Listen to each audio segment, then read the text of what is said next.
Wales was the setting for the first round of the Mobile 1 Top Gear British Rally Championship. The historic English town of Chester, the starting point of the Vauxhall Sport Rally.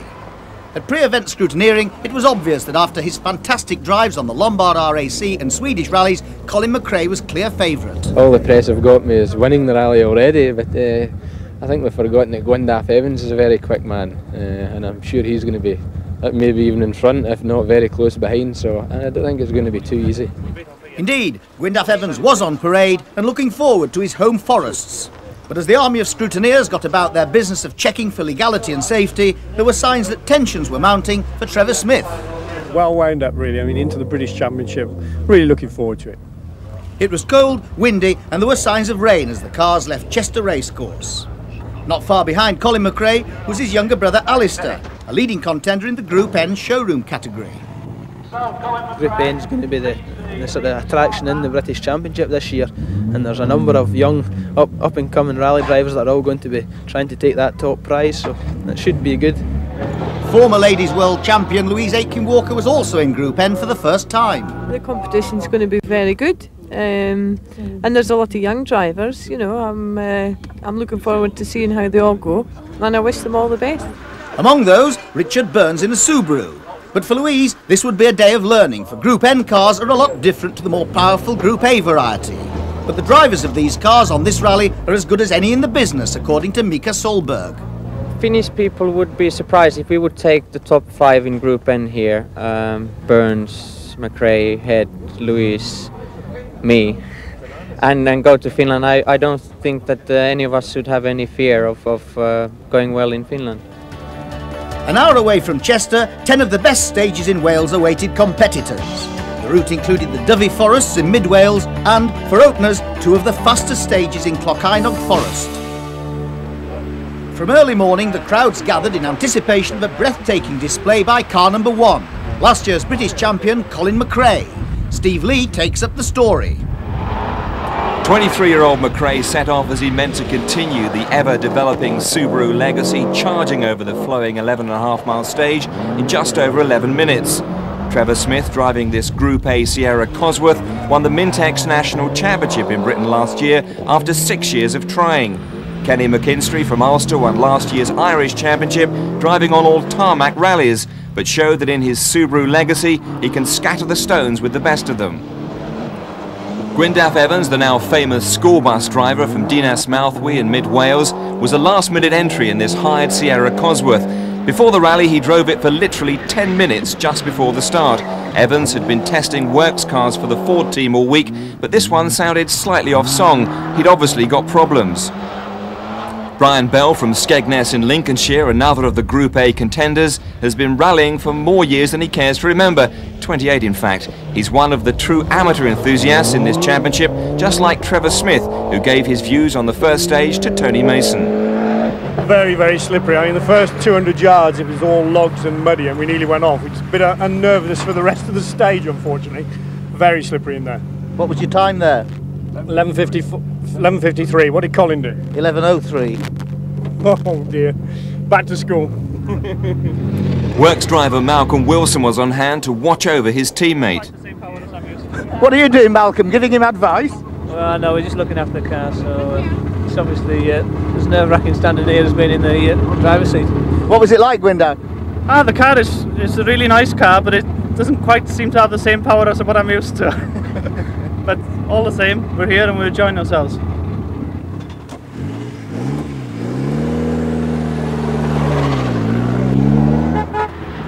The Group N battle is expected to be one of the highlights of the series, Louise Aitken-Walker heading several star performers.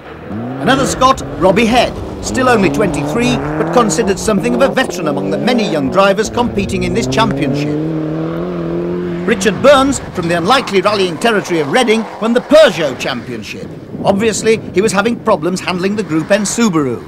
The car's fine, yeah, it doesn't seem to be any problems. It's just me trying to sort out where the surface is bad. So a long way to go? Yeah, definitely. 5, 4, 3, 2, 1, go! Finland's Mika Solberg in his Group N Mitsubishi Galant was taking it gently. He reckoned he'd selected the wrong tyres for the first stages.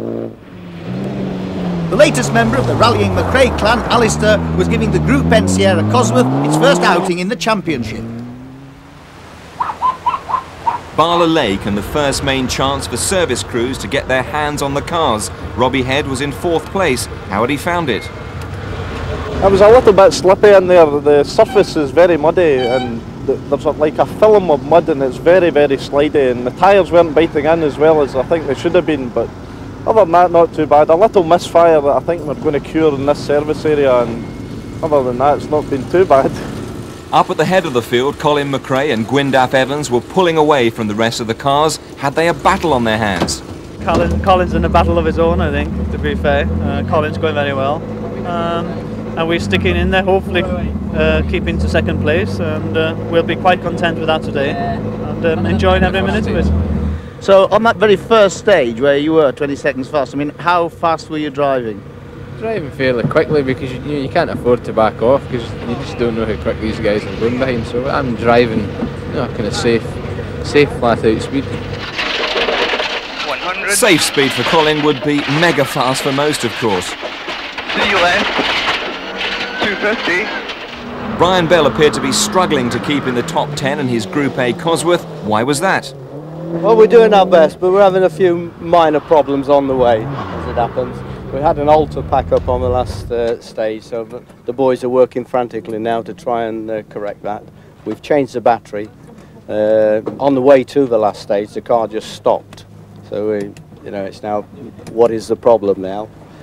Had a small off on stage 1, cost us a few seconds, but other than that, we're going fine. Oh, and the intercom's not working. How about, just for good measure. and I'm calling left-hand bends right and right left. I was just saying, I like your service crew. Yes, very nice, isn't it? A more conventional service crew were attending to Alistair McRae's car. Was a Group N battle looming? I think there's going to be a very good little battle, yes.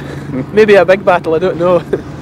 Talking of battles, there was strong competition in the new Lombard Junior Challenge. What was the pressure like there? Intense, very, I think. From what I've only just seen a couple of times, but they're all running up to each other, asking what everyone's doing, so it's really tight, it's good. And this is Higgins in action in his Works Vauxhall Nova.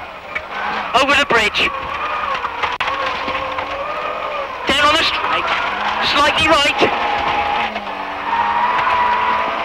45 left at 90 left. 90 left here. As the rally moved south to stage 4 at Drusinant, it was obvious that the prize of £10,000 and a free entry in the Lombard RAC was making this junior challenge one of the high spots of the rally.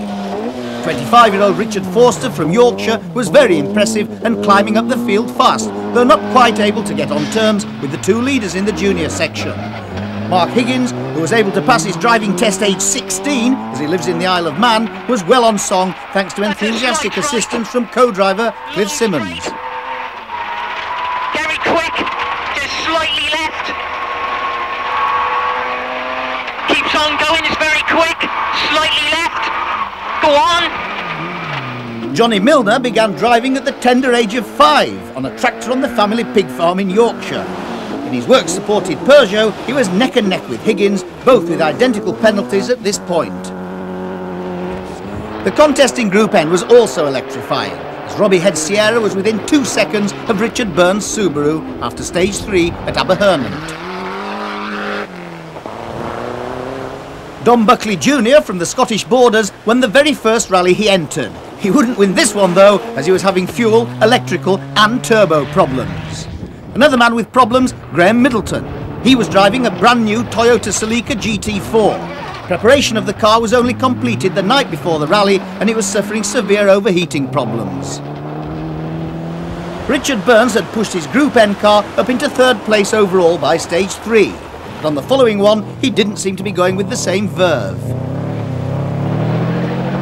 Louise Aitken-Walker, driving the new green Cosworth, complete with catalytic converter, made no secret of the difficulty she was having altering her driving style to Group N after the power of last year's Group A Sierra. Gwyndaf Evans was also finding his Sierra well down on the power of works cars. 7 right. And 8 right. His and co-driver Howard Davis's intimate knowledge of the Welsh forest was helping them to keep in second place. Meanwhile, at the head of the field, Colin McRae and Derek Ringer were making it look all so easy. Although they had a healthy lead of 50 seconds over Evans, a puncture could easily alter that, so they daren't let up, as we can see from our own onboard camera. 4 right to junction, turn 2 left, or 2 left minus.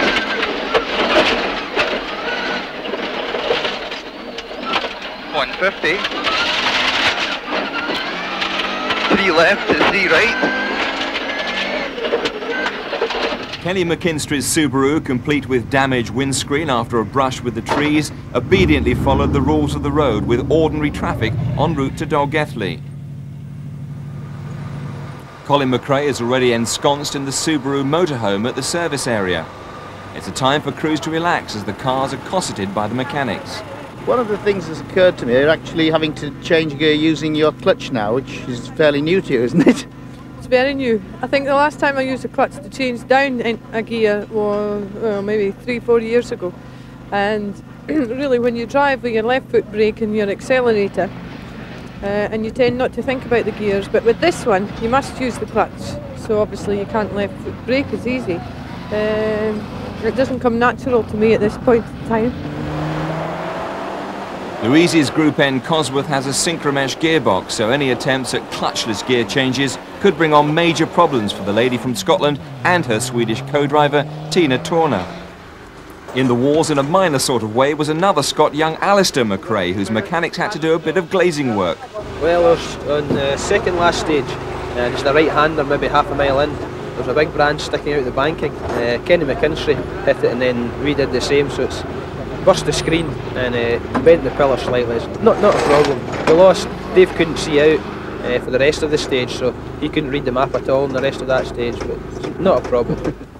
But someone who had more serious problems was Richard Burns. Just on the start line of the last stage, we've had something in the transmission brake and we've lost nearly 3/4 of a minute to the Group N leader. We were just in front going into that stage and now we've dropped quite a way back. We're third now. So what are they doing here? They're actually changing the gearbox and the front transmission to see if they can find the problem. The Dolgethley Farmers Mart service area was a hive of activity, and the Peugeot 205 of Barry Richardson and Steve Evans was being given much attention under the eagle eyes of the law. Steve and I are both traffic patrol officers who work for the Metropolitan Police Traffic Division, and our usual beat is the M25, the M3 and the M4, so this certainly makes a change from the largest car park in the world. Still going up, round to the right, tightening. Whether this driving style is in the police driving manual is a moot point, but Barry and Steve were making good progress until shortly after Dolgethley, when they went off the road, got back on, ran out of petrol and retired. Still climbing up, over the crest is safe. Down around, you see where you're going. Lunch in the motorhome over, Colin McRae went to check that all was in order with the rally car, as Gwyndaf Evans and Malcolm Wilson had their nourishment and observed the mechanics at work at the same time. For lesser mortals, further down the field, it was a different story. A picnic and a flask of coffee provided by mum and little sister to Julian Porter in car 51. For the youngest driver on the rally, it was very much a family affair. And now you've got the dreaded Dovey to look forward to. What about that? Well, I don't think I've been in there yet, so we'll just wait and see. Got a fearsome reputation, you know. Oh, is that where McRae went off last year or something?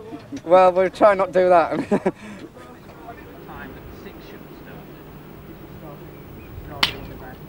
Heading south to the infamous Dovey Forest, Colin McRae continued on his remarkable way. So far he'd clocked up fastest time on every special stage of the event. Not content with competing on all rounds of the Mobile 1 Top Gear Championship, he's also contesting a number of world rallies for Subaru this year.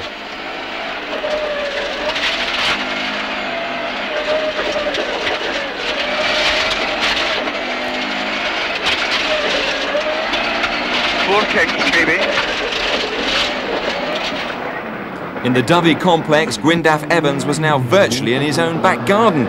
Still holding second place, his badly misfiring Sierra was now over a minute behind the flying Subaru. As he'd no spare screen, the Subaru of Kenny McKinstry was still sporting the battle scars from his earlier brush with the trees. Although he had difficulty seeing, McKinstry still overtook Head, who, like many, had punctured a tyre. This cost Head at least 80 seconds, and he plummeted down the field from a magnificent third place. This allowed his fellow Lanark driver Alistair McRae to make a real charge, and he moved up to third. Young Julian Porter had been driving very sensibly, but he was about to experience something familiar to every rallyman worth his salt.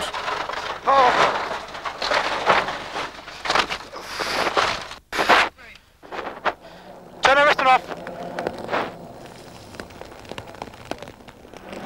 There was another contest developing in Group N between Ford's Green Lady, Louise Aitken-Walker, just 10 seconds ahead of the London-based Finn, Mika Solberg, in his Mitsubishi Galant. Alistair McRae now had a handsome lead in the group, and luck was going his way, unlike Don Buckley, whose tale of woe was continuing when he lost 3 minutes with a puncture.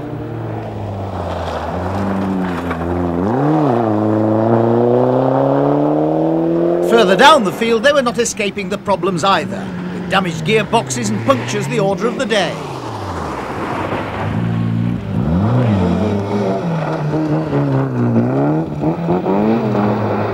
The Calvin brothers from Ulster demonstrating the latest line in air conditioning.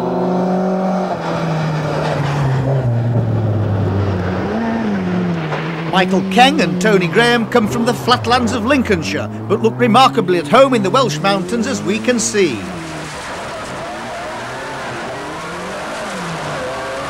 Right 3, into left 1, 200, left 7.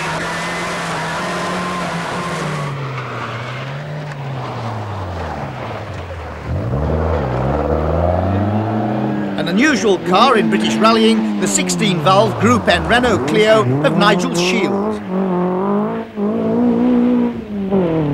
If ever there was a textbook rally for Colin McRae, this was it. He continued to charge ahead. The Lombard Junior challengers were still at it hammer and tongues, although Mark Higgins had lost his lead in this section when his Nova's gearbox stuck in first gear. Here we see just why this youngster has been given a works drive by Vauxhall. All the time. All the way round, and again.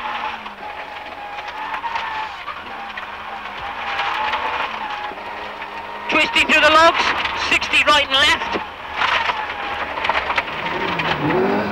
left. Richard Forster's drive was also impressive. From the lowly starting number of 33, he'd got up to 15th overall. And that was 1 place and 1 minute behind former rallycross champion Johnny Milner in the Peugeot.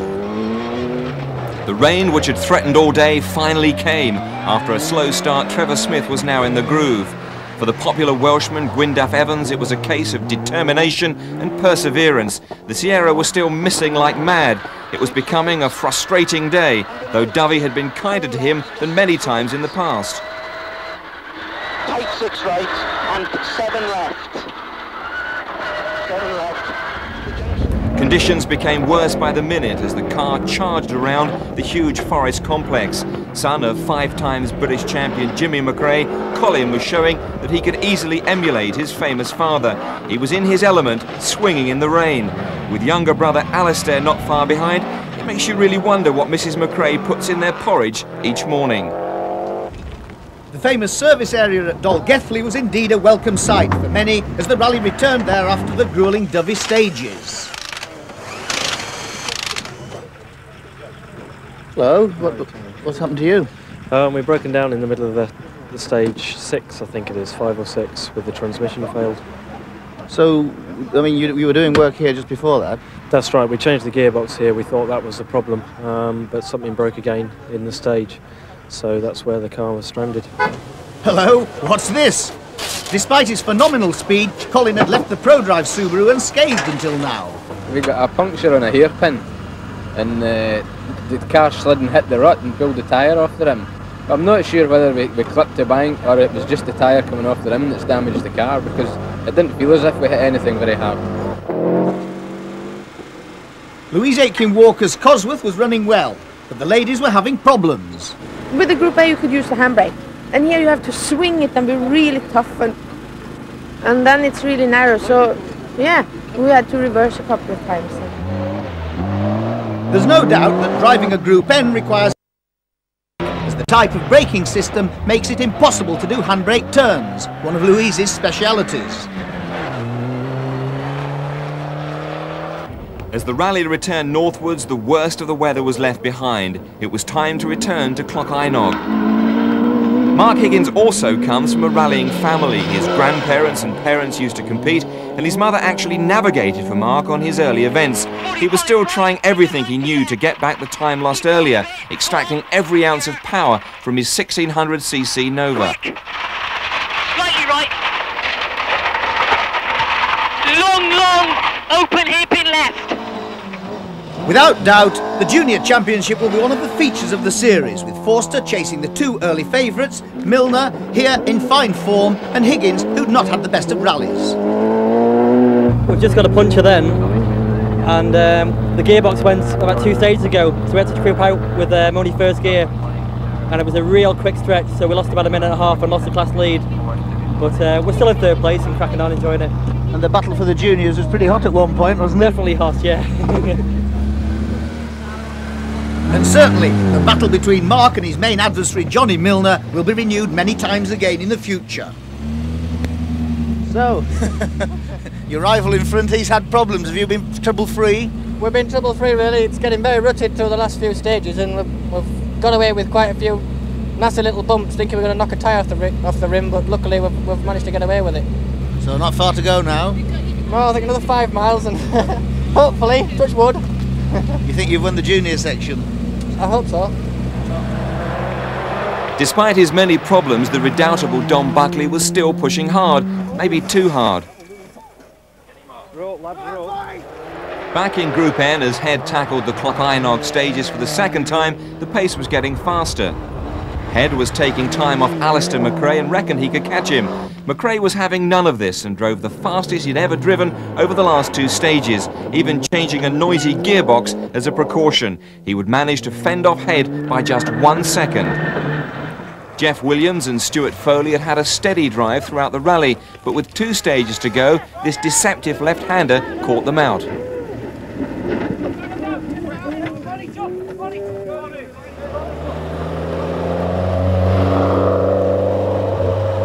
Gwyndaff's day of frustration was nearly over. His mechanics had replaced virtually every part of the electrics, but all to no avail. Trevor Smith managed to overhaul the spluttering Gwyndaff on the very last stage. It started slowly, but rapidly improved. The display given by Colin McRae on the Vauxhall Sport Rally was one that could be expected from a much older man. Many fans talk about Colin McRae as a world champion in the making. They could be right. So, as many predicted, a convincing win for Colin McRae, who was never really challenged. But good placings for tarmac specialist Kenny McKinstry and Louise Aitken-Walker, just holding off Solberg. In the Group N section, as tight a contest as you'll ever see, with Robbie Head's superb charge back after punctures failing by just 1 second and giving the win to Alistair McRae. In the Lombard Junior Challenge, stirring drives from the top 3, with Johnny Milner taking honours on this occasion. So, Colin McRae and his co-driver Derek Ringer had done it again. They'd performed faultlessly throughout the rally and look as though they're on the road to retaining their British Championship crowns. What a margin, 5 minutes. You've made it look very easy, was it? Well, you can always say it's easy once you're here and you've won the rally, but you know, it's a bit more difficult than it looks. You had a more or less trouble-free run though, didn't you? Yeah, trouble-free. We'd 1 puncture for 8 miles, which dropped us a bit of time, but Gwyndaff had problems in that stage as well, so we were actually quicker than him, so yeah, it was a bit of luck there. Now, Colin and the rest of the circus look forward to the next round of the Mobile 1 Top Gear Championship in Cumbria.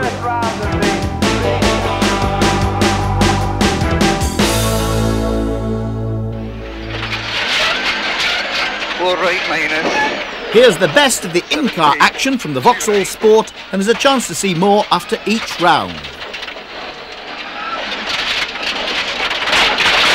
Hairpin left.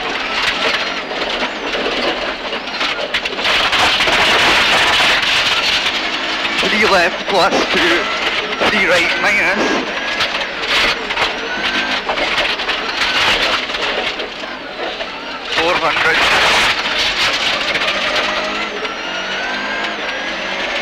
right minus or 2 right plus.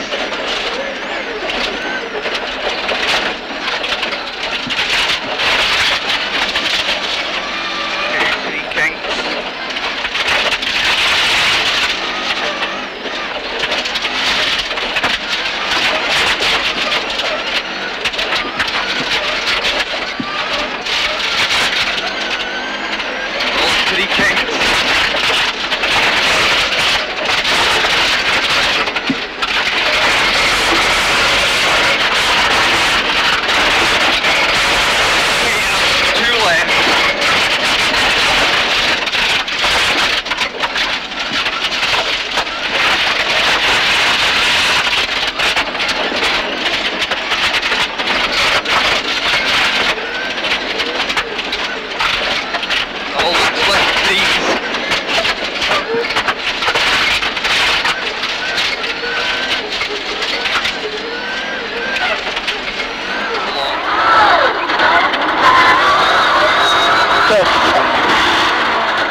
And 8 right, into tight 9 left and tight 9 right.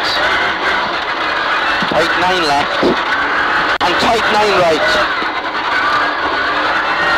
Tightens up and 8 left. 8 left. 6 right to 4 left and 6 right to junction square right. 6 right. 6 left and junction square right. Opens out. Flat right. Long flat left. 150 to long 8 left junction. 150 to 100. Long 8 left junction. Keep in, keep in. Flat to finish. Flat of the crest. Okay. Shit, isn't it? Huh? Yeah. All the way up is okay. Right and left, watch him. That's good. It's long 60 right. Goes right and 90 left. Over a crest. Excellent. Slightly right. 60 left. Same back to the right. And again, same back to the right. It's quick all the way up. Slightly left. That's a little bit tighter, Mark.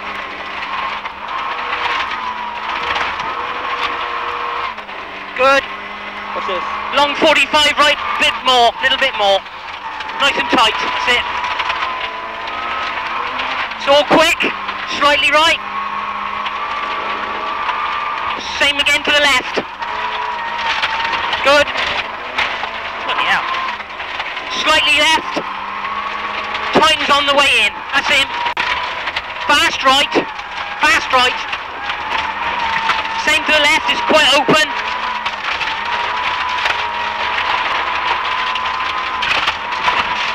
Good. 45 left and hairpin right. Very steep uphill. Very quick up the hill. Long straight.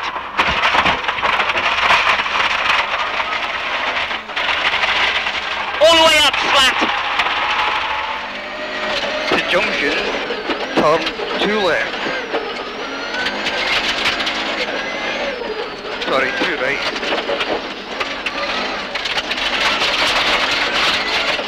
4 kinks for 300 to junction. Turn 2 left.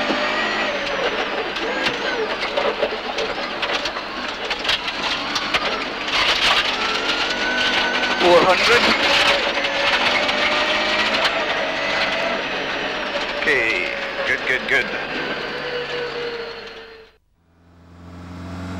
5, 4, 3,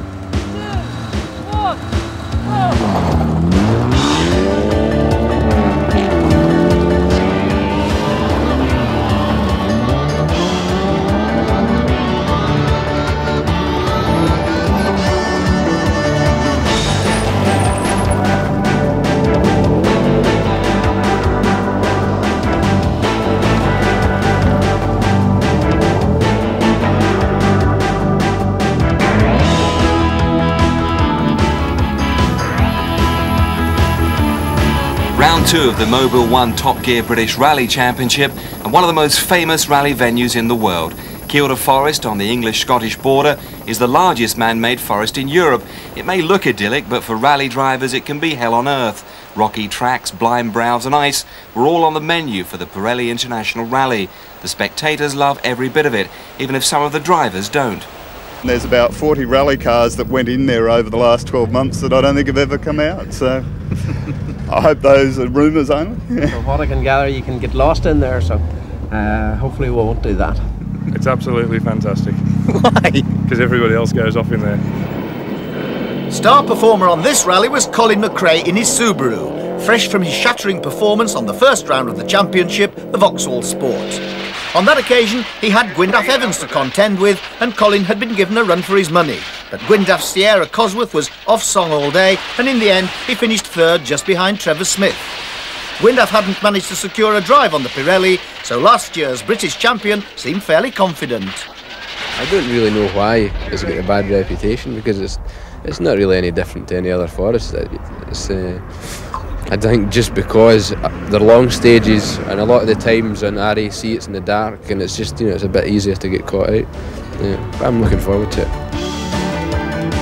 On maximum points after the first round, Colin McRae looked comfortable at the top of the table. But Trevor Smith was well placed to increase his score. He knows Kielder well and could prove to be McRae's major adversary on this rally. Then of course, there's always younger brother Alistair to think about. It was on the Vauxhall Sport that the Group N battle emerged. Robbie Head here drove well all day, but after punctures was pipped at the post by another man in red, 21-year-old Alistair McRae. Other Group N contenders included Louise Aitken-Walker in her Sierra Cosworth and Richard Burns and Don Buckley, both of whom hoped they'd fare better than they did in Wales. Dougie Watson-Clark was on home territory, ensuring the scrutineer the many intricacies of his Sierra's boot. The Carlisle driver always goes well on home ground. Should be good depending on what the snow's doing, shouldn't it? In the Lombard Junior Championship, there would inevitably be hot competition between the two main protagonists, Milner and Higgins, the latter having the luxury of a full works Nova for his efforts. It's going to be interesting tomorrow, I think. It's a difficult one, isn't it, because there's only 4 stages and they're all long. Nobody's going to know what anybody's doing until he's sort of into it, and that's it. Well, you'll know a bit what I'm doing, because I'm keep an eye on you for a change. Yeah. And you've got that nice camera in as well this time, haven't you? 10,000 miles from home, Jim Gleeson was pleased to meet a fellow Aussie, though this one lives in Lichfield, England. Ola Stromberg from Sweden is an ice racing champion, so he must be happy about a wintry Kielder Forest. I'm a little bit afraid about the weather. I don't like the snow. You don't have any snowbanks. You should like the snow coming from Sweden. Yes, that's true, but we nearly don't have any snow there. I don't know what's happened. From somewhat further afield came Atsumi Yoshida. His co-driver Dave Cabina had only met him 2 days before when he arrived at Heathrow. At scrutineering, the Tokyo gynecologist was looking somewhat puzzled. Maybe there were communication problems, or maybe he was just wondering what Kielder had in store for him. This round of the championship was based in Carlisle. It was different as there were just 4 special stages making up the entire rally, totalling 75 stage miles. This will be an event where punctures and the lack of service would surely cause problems. Right, good luck. Car number 5, Robbie Head, Cabo Roy. In fact, this was almost the last we saw of these two Scotsmen. From the very first stage, their car slid off the road into a ditch and out of the event. There were no problems for Colin McRae. He set off as he meant to continue, though the uncertainty of ice on the bends gave him something to think about. Irish tarmac specialist Kenny McKinstry was learning fast, despite never having been here before. But it was Alistair McRae who really set the cat among the pigeons on the first stage. He made second fastest time to Big Brother. After his disappointment when he retired on the Vauxhall Sport, Richard Burns was in the wars again. His Subaru drowned out in a water splash. It spluttered its way to the finish, losing 4 minutes and any chance in the Group N section. Mika Solberg was lucky not to lose time when Burns got under his feet. Driving with typical Scandinavian style, Solberg, the 23-year-old Finn, has settled in London so he can compete in the British Championship. After years of two-wheel drive rallying, Paul Dias is now really enjoying the luxury of four-wheel drive. He also claims to really like Kielder. Although more or less on home territory, Don Buckley Jr. was far from happy. His day will be dogged by punctures, not to mention severe stomach pains collected on a recent trip to the tropics. At Long Edge on the Shepherd's Shield stage, Mark Higgins was in full flight. He was using every ounce of the 1600cc Nova's power and proving that the young star was worthy of his works drive. But Johnny Milner, his main challenger, was determined to keep on all the pressure in his Peugeot. Crest. Water.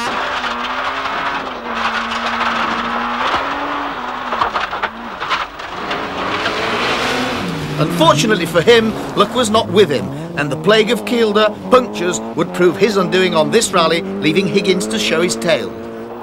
Australian Jim Gleeson, in his borrowed Astra, thought he was driving into a billabong.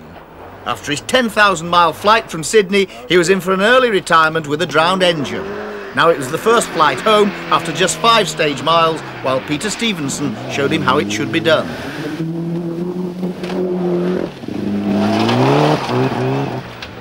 Ola Stromberg had hardly had chance to demonstrate his expertise on the snow, for his Saab Turbo was making heavy weather of it, and after just 12 miles of rallying, he was out with a broken gearbox. Stromberg, like many others, might have thought a large tractor would be a better bet for the horrors of Britain's best-known forest complex.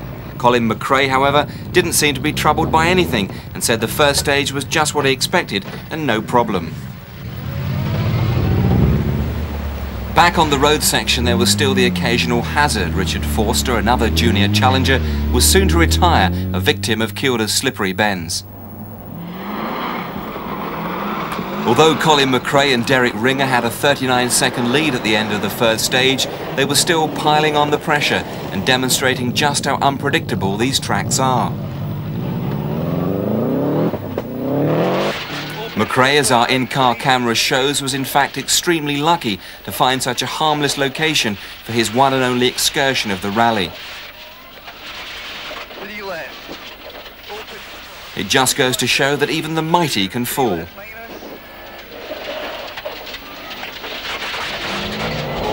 Trevor Smith, unusually, was having problems in his Cosworth and had lost his turbo boost. He trundled on for 15 miles in this mode, allowing the Irishman McKinstry to show that he was rapidly getting to grips with the forests of northern England. Young Alistair McRae was still making everyone wonder just how much slower Group N cars are. He was pressing on as though there was no tomorrow, but lost his second place with, you've guessed it, a puncture. Veteran campaigner Brian Bell was in fine form in his Cosworth, but there would be problems before the day was out. There's always a local boy made good. Dougie Watson-Clark was doing just what was expected by his fans and up into 4th. With hardly any forestry tracks on his native Isle of Man, you wonder how young Mark Higgins learnt his trade. Our helicopter shot shows the rapid change of surface that contributed to Colin McRae's earlier little problem on this bend.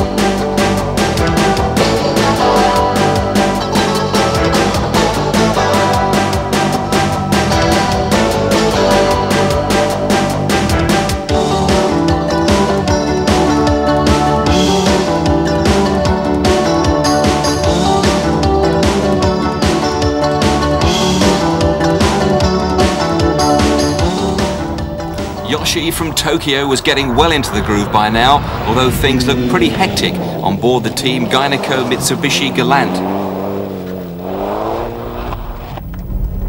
Oh, a bit tighter. Square left. Keep it going, keep it going, keep it going. Doing good enough of it to really start lifting. So please, pass. Just pass. Incidentally, what is Japanese for give us a shove? Let's let the back go.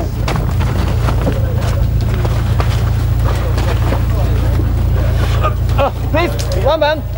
Right. The one and only major service point was on a peninsula by Kielder Water, and needless to say, it was all action.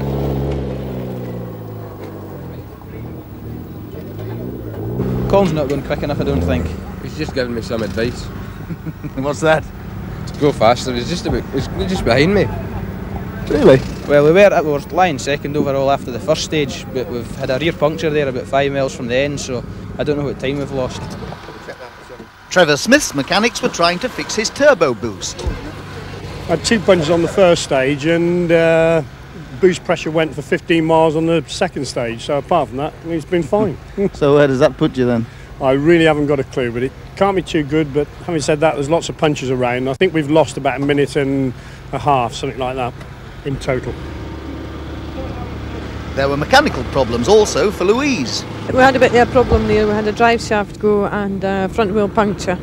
If it was the rear wheel puncture, maybe a front drive shaft, it would have been slightly easier to drive out. But being the opposite way around, having a front wheel puncture is about impossible to drive.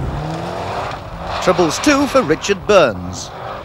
We had a few on the first stage, yeah. We had a puncture and then the car drowned out in the Ford, unfortunately, so we dropped about 4.5 minutes, something like that. But on the last stage we had a fairly steady run through. That was surprising, wasn't it? I mean, they're pretty well waterproofed usually, rally cars. Yeah, they are. It's something that we hadn't sort of taken into account, if you like. So where does that put you? I really don't know, because we, as I say, we dropped sort of 4 minutes, so we'll carry on now and just try and get to the finish to get some championship points. Johnny Milner in the Peugeot was trying to make up lost time. Arrowed hairpin left. Round this left into a hairpin left.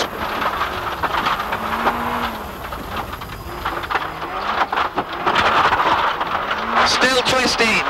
Medium right and a square left. But he was coping well with Kielder's tricky tracks. Especially now we've got a bit of snow here, the main thing is you've got to be right in the middle of the road and watch the conditions all the way through the stage. Compared to Yorkshire or something, you can afford to slide wide because there's no real ditches there. You can just go off a little bit and back on and not lose any time. So Yorkshire wouldn't be your favourite forest by any chance, would they? Well, it might have something to do with me living there. As well as having 4 long stages, the other unique thing about the Pirelli International in Cumbria is that they're very close together. There's little opportunity to get a breather on the road sections between the stages.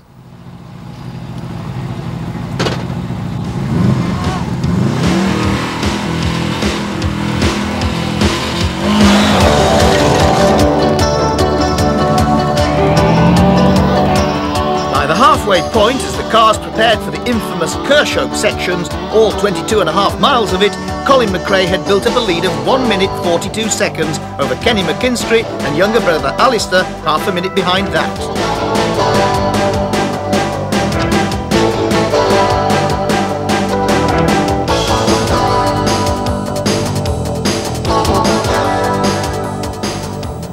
Kenny McKinstry and co-driver Robbie Philpott were in their element, although they said the flat-out 6th gear crests took more than a little getting used to.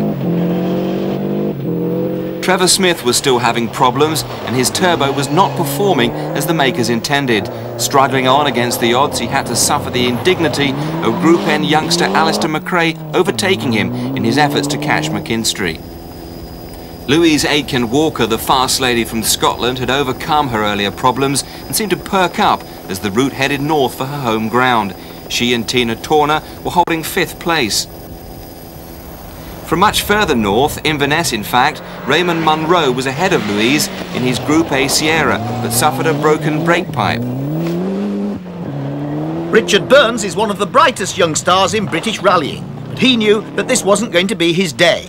After his earlier adventures in the water, he was to suffer a puncture here, letting Brian Bell get onto his heels. Dougie Watson-Clark had continued to impress, but his Sierra was soon to succumb to the horrors of Kielder, which he knows so well, but can still catch you out. Hello, what happened? Hey. What happened? There's a very fast downhill straight and it's sort of 4th and 5th gear and we just hit a depression and broke the strut and the wheel came off and everything like that, you know, so... All over? All over, I'm afraid, yeah. Give it to him. Johnny Milner and Chris Wood, despite their earlier punctures, were giving it everything they'd got, but couldn't quite get on terms with the flying Mark Higgins this time out. Right, a slight right and a hairpin left. Arrowed. Hairpin left.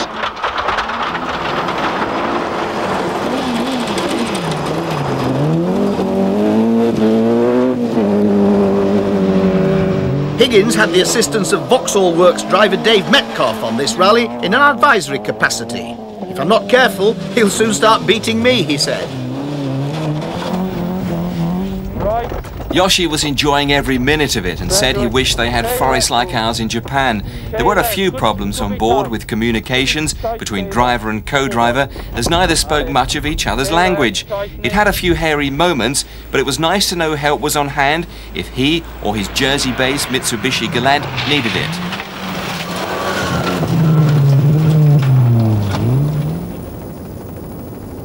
Paul Dias, the Australian who hasn't been back home for 20 years, is one of the few drivers who actually look forward to Kilda. It was a bit like the Australia he remembered from his youth. You could go for miles without seeing a living person.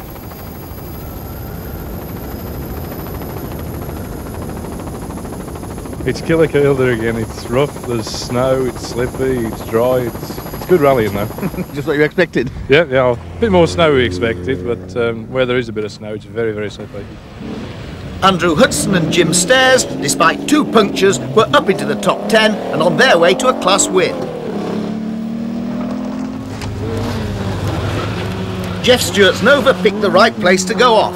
If you must leave the road, always do it when there are spectators present.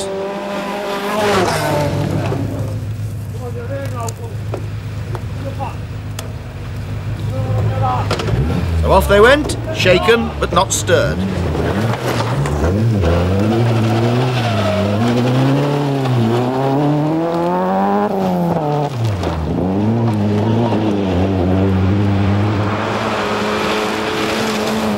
Skodas have a reputation for winning classes on rallies, and Steve Wedgbury was well on his way to doing so again. 1 stage to go, and it was time for a little breather in the borders village of Newcastleton.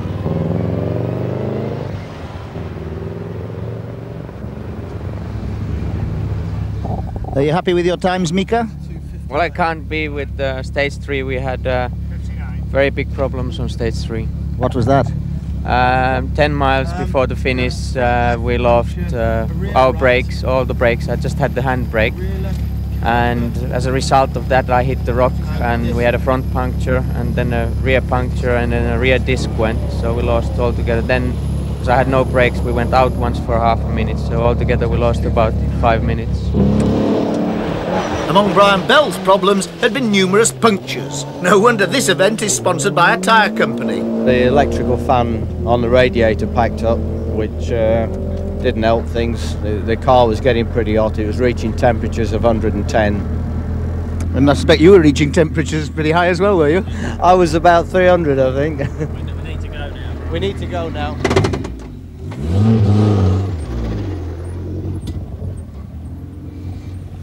How's it going then? It's going not as well as you're going. Well, it's still rough out there in places. You find the bumpy bits awkward, yeah? I'm just driving. It's absolutely flat out trying to keep up. I mean, I believe you've got a, well, I wouldn't say a better car, but you're just driving a lot better than I am today. Well, the thing is, it's just the bumps where I'm not used to holding it on, and the car takes the bumps where you're probably having trouble with it, so. To be honest, it's never really got out of shape. It's just under braking a few times. The back end's got stepped out, but it's good fun. Oh well, it's nice to see somebody smiling anyway. We always got to try and smile, there. We just thought we'd have an old steady run today because we thought we'd survive Kilda and attack on the Welsh. So it's going according to plan, is it?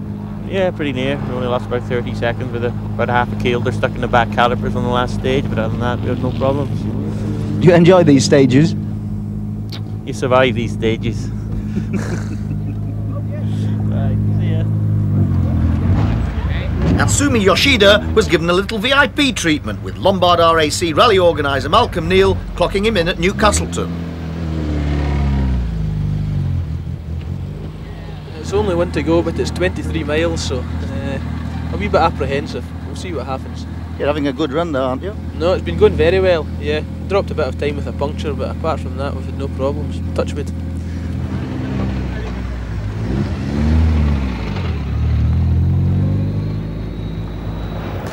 Although many people might say that Colin McRae, his Subaru and their massive support had little opposition on the Pirelli International Rally, there's no doubt that the young Scots driver has been impressive. He claimed to have been driving at 7/10ths, well off his pace on World Championship events, but this is in itself an achievement. It's often much harder to drive slowly than quickly, as concentration can easily be lost. And talking of McRae's, the drive by younger brother Alistair was equally impressive. With third place ahead of him, he's certainly demonstrating that he was a worthy winner of the 1992 Shell Scholarship. Kenny McKinstry can't keep saying he's a novice in the forest. His speed has improved phenomenally. Mark Higgins kept up the pressure right through, finishing a remarkable 8th overall. Louise Aitken-Walker and Tina Turner continued in their role as leading ladies and showed they were trying to the bitter end, en route to a fine 5th place.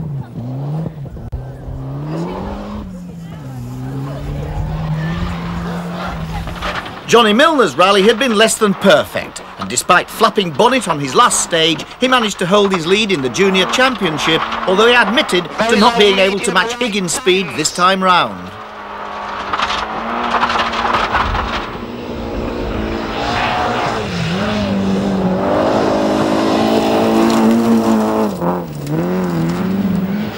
Raymond Munro and Neil Ewing managed one of their best drives yet and were rewarded with a 4th place. Yoshi was still at it hammer and tongue and gaining in confidence by every mile, but there were still 15 miles left.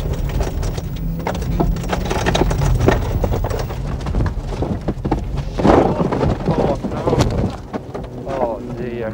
Oh. Oh, sorry. Oh, it's all right. Okay? Yes, okay. yes. We're in here. That's rallying and that's Kielder. Some watch it, some make it, and some just come limping home. It's all in a day's work. All that was left now was a wash and brush up before the final run to Carlisle, and time for co-drivers to compare notes. The car worked fine, yeah. We just had the puncture and the drive shaft. Why did you drive off the road? That's not fun. Oh, I tell you, we came over this crest. How does it look, Tina? And it looks. How does it look? By this time we're already off the road. Yeah. So then we took the dirt bag, and then should we try and go up? Yeah. Your team manager really wants to know these things. Oh, it's best for him to know. We don't have any secrets for him, I tell you. That's when the car's broken. Yeah. Then I know why.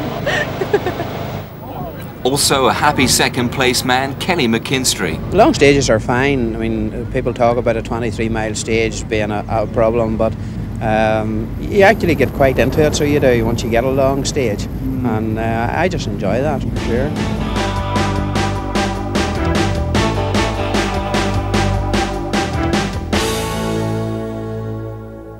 For Colin McRae and Derek Ringer, another convincing win, confirming their dominance in the championship as a whole. Kenny McKinstry's and Alistair McRae's performances on this rally have put them 2nd equal in the championship with Trevor Smith. In Group N, no holding Alistair McRae for the 2nd event running, with Louise Aitken-Walker next, then Paul Dias. And in the Lombard Junior section, this round to Mark Higgins with a convincing win over friend and rival Johnny Milner. For the afternoon. And now's the time to tell you, ladies and gentlemen, would you please put your hands together and welcome the overall winners of the Pirelli International Rally 1992, Colin McRae and Derek Ringer in the Subaru Legacy.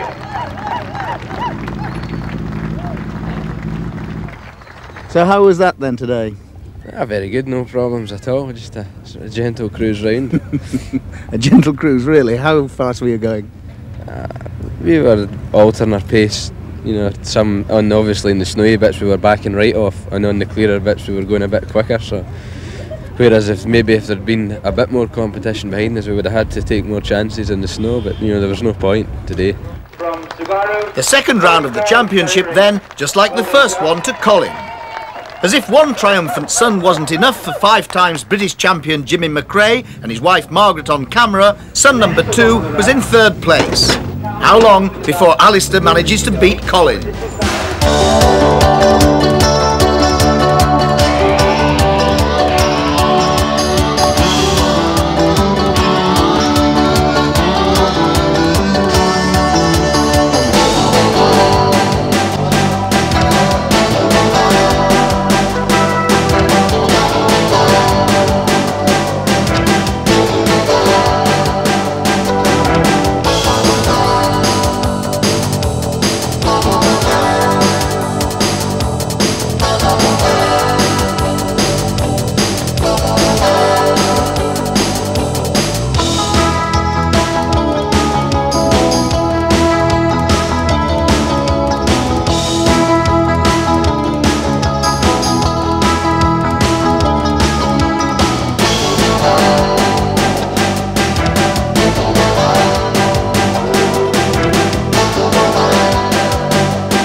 Circus moved to Scotland for the third Top Gear British Rally Championship. Unlike the previous 2 rallies in the series, the Scottish International was a 3-day affair and centred on the fair city of Perth. Extra interest was created by Malcolm Wilson in Ford's newest weapon, the 4-wheel drive Escort Cosworth. Wilson would run 10 minutes ahead of the rally. As the car's not yet been approved for international competition, why had Ford come to Perth? We're here to learn about the car, that's the important thing. For sure we'll be looking at Colin's times probably halfway through the rally, once we've done some work, etc. We will be doing quite a lot of suspension changes, differential changes on the rally. and I think, you know, towards halfway through the rally we'll start to look at Colin's time to see how competitive the car is. If the previous rounds were anything to go by, Colin McRae's times would be pretty rapid. McRae had totally dominated the first two events in the championship and held a commanding 11-point lead over Kenny McKinstry, Trevor Smith and Alistair McRae.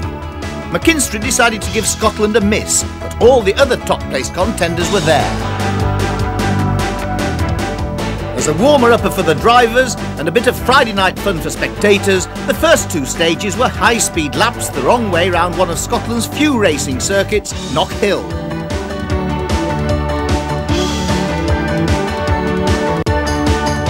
Robbie Head had his sights set on Alistair McRae, but it was Colin who confronted him here.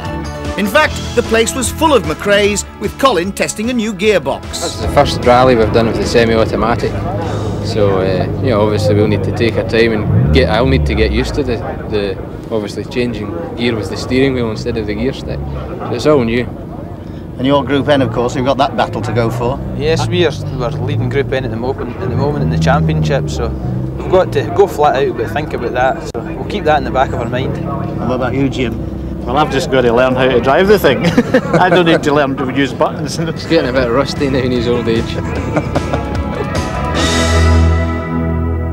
It was an early Saturday morning restart from Perth for the real rallying, and some good sunny weather was the order of the day for this, the 47th Scottish Rally. The tracks of central and northeast Scotland are renowned for their roughness. There was to be lots of dust for drivers and spectators. The route took it far north to the Grampians, 380 miles with 13 special stages in the forests.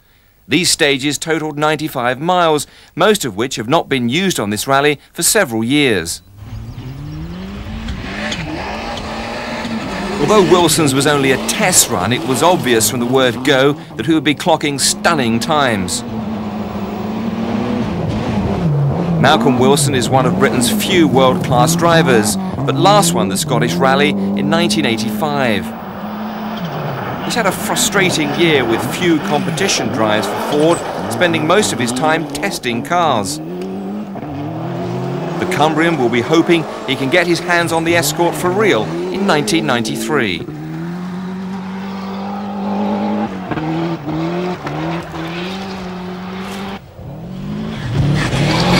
Colin McRae, it was a tricky situation.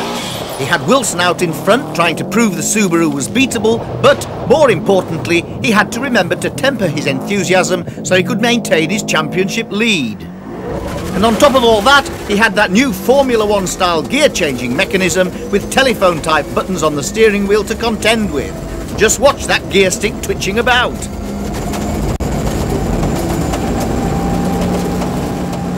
But despite all the technology, sometimes old habits die hard.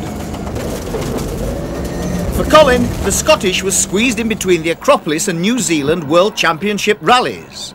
A punishing schedule indeed, but all part of the ProDrive team's plans to develop him as a future world champion. For many years, the name McRae meant Jimmy. 5 times British champion, he's competed on no less than 16 Scottish rallies. He has a less hectic programme now, but was out to show that the old magic was still there, even though the 1991 event was his last Forest Rally. As you'd expect on a home event, Scots were well represented, with Jimmy at 48 years of age still very much leader of the pack. Unlike most of the other top runners, Jimmy was in his own car, so perhaps there was a tendency to treat it with just that bit more respect.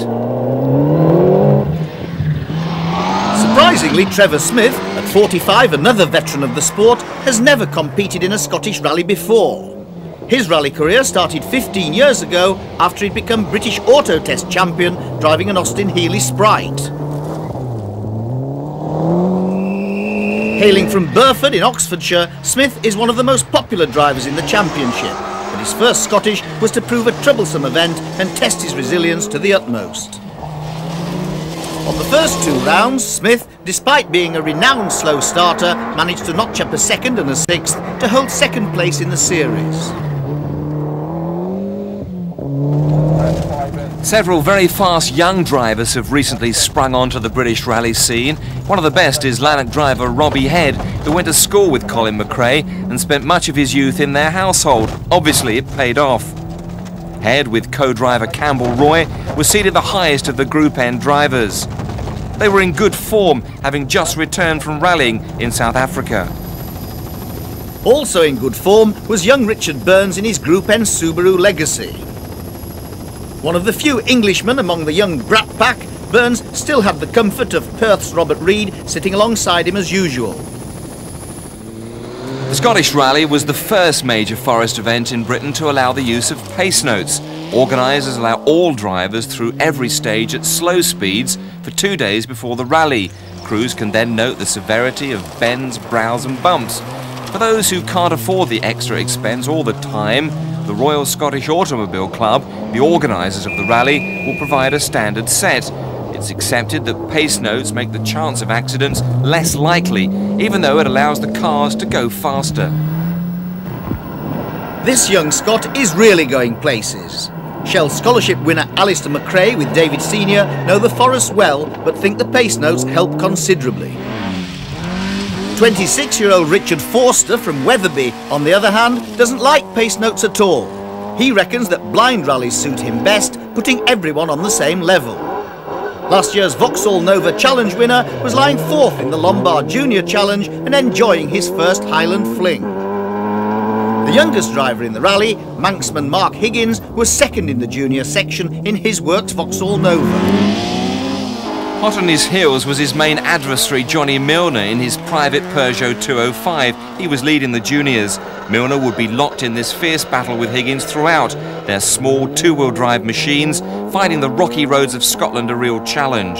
Higgins got ahead early on before puncturing a front tyre. This let Milner through, but then he had engine problems. This battle would go on all weekend. Reading the pace notes for Milner is travel agent Chris Wood, whose father Mike was the winning co-driver of the Scottish Rally in 1966. Like most of the crews, they use a number system. The higher the number, the worse the bend. 100, left 3 and right 6, 50.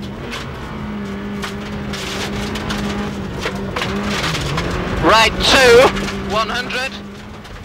The telltale dust clouds of the rally were filling Drumtochty Forest when Malcolm Wilson and Brian Thomas brought their 140-mile-an-hour prototype in for another spot of attention near Stonehaven. The boffins were monitoring the car's every move and methodically testing new components. Wilson was in great form and regularly beating Colin McRae's times. For Alistair McRae, it was simply new wheels and also a chance for Group N rivals Louise Aitken-Walker and Mika Solberg to compare notes. In fact, the Group N section of the championship is one of the highlights of the series, pitching the youngest member of the McRae clan against his main rival and fellow Lanark resident, Robbie Head. Unlike Alistair, who has the full backing of a professional team, Robbie has a harder job on his hands, running his own car and securing sponsorship to run it. Last year, he won the Group N award on the Scottish. Louise Aitken-Walker is a stalwart of rallying and one of Britain's best-known drivers. Slightly down on power and unable to match the speed of the young bucks, as she calls them, her sheer consistency keeps her in 2nd place in the Group N Championship. Richard Burns may regard himself as something of a stranger among all this Scottish talent, but was well up among his rivals. Providing the international element in the competition, Mika Solberg was lucky to be there. He took an exam in London the morning of the rally and made the Perth start with minutes to spare. Don Buckley has struggled all season in his underpowered Mazda with mechanical problems. Paul Dias from Lichfield prepares his own Group N Cosworth. One of the country's top clubmen, he started his rallying career in the navigator's seat, but changed sides when he realised he could do better than his driver. At least he'll appreciate Stuart Derry's efforts alongside him. The Glasgow crew of John Gray and Fergus Loudon in their Group A Sierra were putting in amazing times, but it all went terribly wrong on stage 7 when they crashed into the trees. The stage was abandoned and the following cars badly delayed, but the crew escaped without serious injuries. Raymond Munro from Inverness was enjoying being in his own neck of the woods, but was forced to retire from the rally after rolling on stage 9 near Huntly. His car, as can be seen by our in-car camera in Johnny Milner's car, was relatively undamaged, but was later to be hit by another competitor, destroying Raymond's car completely. And left 9.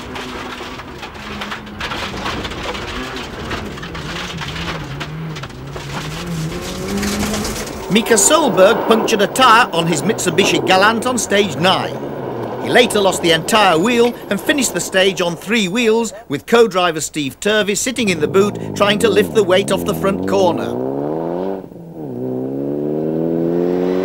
Stage 9 was proving to be one of the horrors of the rally and claimed another victim when Neil Dugan and Stella Boyles fell off the road. Luckily, spectators got them back on again.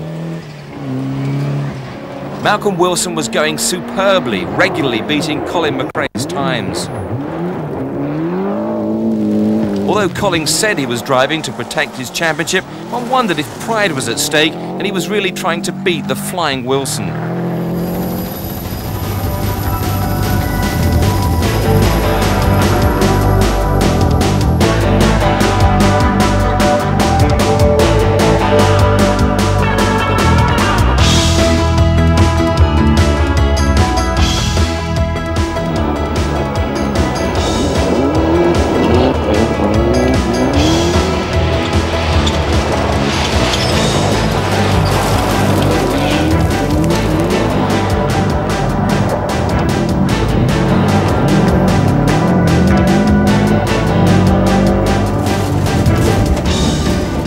It wasn't all plain sailing for Colin McRae and Derek Ringer, for on the Gartley stage there were serious problems on board the Subaru when the engine mysteriously lost all power.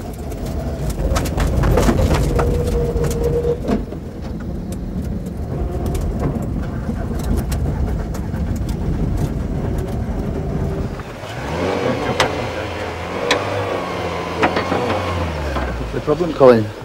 The engine's just stopped coming down the hill towards the end of the stage there, and we don't know what's wrong with it. There's nothing, no wires off, nothing at all. It just won't start. But I mean, this was actually in the stage, was it? Just coming down, maybe 50 yards from the flying finish. So you managed to coast over the finish line. Freewheel down and out the stage. So I'll see if we can sort it. We don't know what's wrong with it yet. While Colin was struggling, it was smiles all round in the Ford camp as the Escort Cosworth was fulfilling the team's hopes. Malcolm was loving every minute of it. Oh, the car is just absolutely unbelievable. It's fantastic. It just is. I mean, you're not in the rally, and I can assure you it's not the same. But the adrenaline and it's fantastic to drive. It's a great feeling. I was going to ask that. I mean, do you still have exactly the same adrenaline and everything, even though you're not competing? Well, I think you do. I mean, you probably tend to think that you won't have, and you probably can't have really 100% because you're not actually competing against anybody in the rally. But on the other hand, you know, once the car starts to go well and you're happy with the handling and you've got the confidence in the car, it's just a fantastic feeling to be able to drive quickly and be very competitive, even though we're not competing. Robbie Head was really charging, and by the 10th stage had climbed to 3rd overall to lead the Group N brigade. He was enjoying a trouble-free run, managing to avoid getting any punctures, and by driving at 10/10ths was intent on pulling away from friend and rival Alistair McRae. The youngest McRae was having none of this, of course, and really started to pile on the pressure, hoping to regain the time lost when he had to drive with 2 rear punctures earlier in the day at the dreaded Drumtochty Forest. This caused damage to the differential and rear beam, and McRae and Senior were forced to make an impromptu service halt at an abandoned petrol station near Bankery, and could only stand and watch, giving a passable impression of 2 petrol pump attendants on a quiet day. They weren't the only ones to make an unscheduled stop, for Mark Higgins and Cliff Simmons were also having troubles in the Nova. We jumped out the ruts with the puncture in the back, bent the beam and broke a drive shaft, so we had to drive through the next stage with a knackered shaft. We bent the beam on that one and got a front puncture. I used to do a drive shaft on that one. Lost 3 minutes of Johnny on that, so... 3? Yeah, it went off start line, first, second, bang. So we took it through to the end. all good fun, isn't it? What was bad news for Higgins was just the opposite for arch-rival Milner, who'd had the joy of passing his friend in the one-wheel drive Nova. Caution, crest, immediate left 6. Immediate left 6. 100. This is rallying at its best, and after repairs, Higgins took the bull by the horns. The 20-year-old determined to get back in the hunt and show Milner he was far from finished.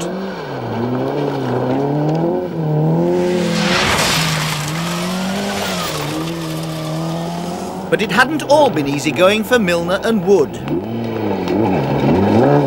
We also had a puncture which cost us 1 minute and 45 to him. We then drove clashing direct very steadily and cautiously to avoid puncturing and dropped another 40 seconds to him. So now we're back on pushing it again, but I think he's about 50 seconds behind us now. Oh, so there's still a good little race there then? Oh, that's it. He's catching slowly but surely, but I'm trying my best to pull away from him again now. Milner and Higgins were not the only two to be going full chat. For another strong contender in the up to 1600cc class, Richard Forster was also driving like a man possessed, but would roll out of the rally on stage 11.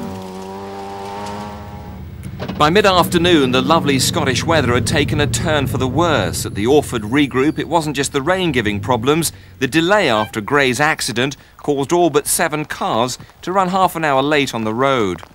The rain may have dampened the dust, but it didn't dampen Malcolm Wilson's spirits as he continued his textbook drive in the Escort. For Richard Burns, things were also looking good. The former Peugeot Club champion was putting in a superb drive in his Group N Subaru, fully aware that the eyes of the ProDrive bosses were focused on him. Back in Group A, the ultra-experienced Jimmy McRae with new navigator Dougie Patterson showed he was still well in touch. Trevor Smith and Roger Jones were having a bad rally in their Cosworth with a succession of mechanical aggravations. Now sporting a new white bumper assembly after a collision with a deer in the Clash in Darroch stage, Alistair McRae was back in business and up into 2nd place overall. I must admit they're driving extremely well, all of them, and you know, I don't know what it is, young blood or whatever. Maybe I'm getting a bit old. Robbie Head was also pushing hard, just 17 seconds away from Alistair, holding 5th place ahead of Louise. I mean, it's like the best competition I've had in a long time. It's a good. And speaking of racing, Colin McRae was at the front of the field, a full 4 minutes ahead of brother Alistair. The dream is coming true, isn't it? The McRae 1, 2, 3. Yeah, but I didn't plan to be 3rd. Back in Perth, there was a welcome few hours rest for the tired crews before another early start and day 3. Although the bright sun of the previous morning was missing, there would still be another day of dust on the last leg of the rally, which took the cars on a trip to the Trossachs before looping north back to Perth. It will be a shorter day with just 50 miles of stages in a road section of 264 miles. At the start of the first stage of the day, Mark Higgins was just 15 seconds behind Johnny Milner. The battle would resume with a vengeance, although no one would wager on the outcome.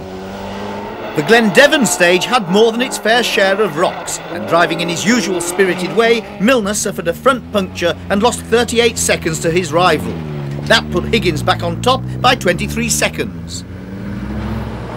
Head was continuing his charge, determined to penetrate the trio of McRae's at the top of the field. He was so serious that he dispensed with any unnecessary weight and jokingly thought about leaving co-driver Campbell Roy behind. He removed his spare wheel and wheel brace for the short stages and even threw out our in-car camera after this stage 18 at De Villa. McRae Sr. was fully aware of Robbie's intentions, so he too was pulling out the stops to the detriment of his bodywork. We left the bumper at the gate post in Blair Adam, unfortunately. I hope somebody picks it up and brings it back because they cost a lot. Colin McRae knew that no one was a major threat to him, though he was still more than a little interested in Malcolm Wilson's times. Had Wilson's scores been counted for results, Malcolm would be nearly 2 minutes ahead of Colin at this point. Wilson was still piling on the coals and showing just what potential the new Escort has. The rallying grocers from Ulster, Ian and Ewell Calvin, were holding 13th place. Don Buckley from the Scottish Borders was driving to the limit as usual, but he and Dougie Redpath would soon head for retirement with a hold sump.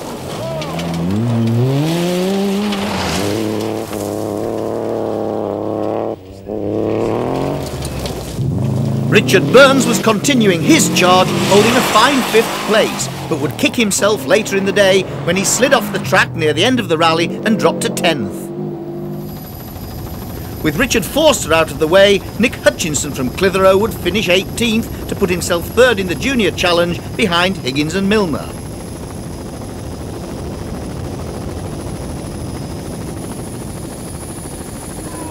Neil Duggan and Stella Boyles were in the top 10, but they'd been in the wars, although it wasn't just the stages that were responsible. This was Colin McRae passing us on the way after he had his problems at Gartley yesterday. Really? And he misjudged the amount of room he had and we came off worst, but we'll take advantage of it because we went off in a corner later and it's part and parcel of this bump, so he'll pay for it all. After a trouble-free day, Louise's Cosworth lost its turbo boost and struggled slowly through the last 2 stages of the rally, but would still make 5th. Paul Dias got in her dust, which slowed him somewhat, which meant that Trevor Smith made better times and inherited 6th place after a rally dogged by mechanical gremlins. Caution, crest into right 3. The famous Higgins-Milner battle went in Higgins' favour. They finished 8th and 9th, 48 seconds apart, both passing Burns, who had come to grief in the second last stage. Jimmy McRae really had a struggle on his hands, with just 4 seconds separating him from 3rd place, but Robbie Head held him off. You could say Jimmy was beaten by a short head. Alistair McRae and David Senior had had a magnificent rally in their Scholarship Sierra and couldn't have hoped for a better result. For big brother Colin, things had not gone as smoothly as usual. After his mystery engine problem, the Subaru's head gasket went on the last but one stage and he was lucky to finish. Malcolm Wilson's public test session had been superb. Most of the crowds had come to see him and they weren't disappointed. Regardless of Wilson's efforts, Colin McRae had once again proved that he's far and away Britain's brightest hope. It's no mean feat to win all 3 rounds of the championship to date so convincingly. Colin McRae and Derek Ringer won by 4 minutes 29 seconds from brother Alistair, but Robbie Head pipped Jimmy, thus preventing a McRae treble. Louise Aitken-Walker and Tina Torner again showed their staying power, and Trevor Smith's 6th place pushed him down in the championship to 3rd overall behind Alistair. In the Group N category of the rally, Alistair McRae won and retains his lead in the championship. Despite Robbie Head's good Scottish result, Louise is still lying 2nd overall. The Junior Challenge is something of a 2-horse race now, with Higgins' win in the Scottish putting him ahead of Milner by just 1 point. Nick Hutchinson is some way behind. The civic dignitaries were out in force in City Square as Perth and Kinross had sponsored the rally. They were there to welcome Colin McRae and Derek Ringer, who had won their 2nd successive Scottish. But it would be a brief visit to the finish ramp as the duo were off to New Zealand 10 minutes later. Congratulations, this is getting a bit of a habit, isn't it? It's a bit, isn't it? It's been quite a hard event. We thought we were going to come here and it would be fairly easy, but we've had quite a few problems on the way and we're just very lucky to get here tonight. And not a bad result for the McRae family as a whole. Not bad at all. I mean, Alistair's went very well and the old man's just taking up the rear there. So there we are, the winners of the 1992 Perth Scottish Rally, Colin McRae, Derek Ringer and Subaru.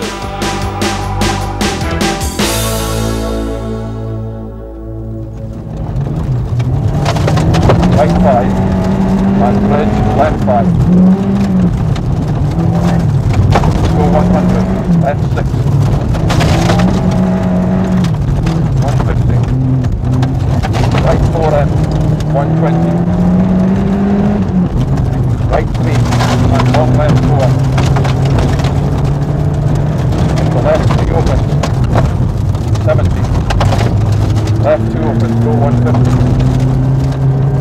Left 4 above 10, go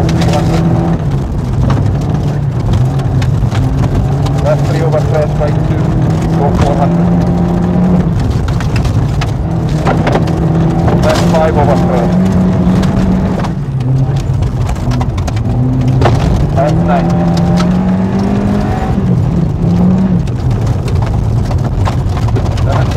Flat crest middle. 120. Flat crest middle. 120. Left 2. 100. Right 3 on a crest jumping. 150. Left 1 of a crest. Go 500. Left 3, right 2 of a crest. Go 500.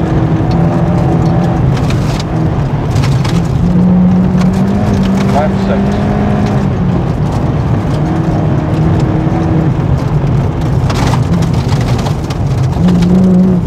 Go 500. Crest, long right 3 over 100.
Right 8. And left 2 over crest. And right 6, 150. Caution, crest. Immediate left 6. Immediate left 6. 100. Right 5 and a bridge. Immediate left 5. And right 3 into left 8. Left 8. 100. Right 3, 100. Right 3, 50. Left 5. And left 3, 50. Left 3, 100. Left 3, 400. Don't cut it too sharp.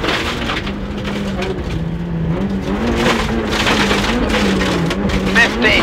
Right 1 over crest. And right 2, 100. Left 4.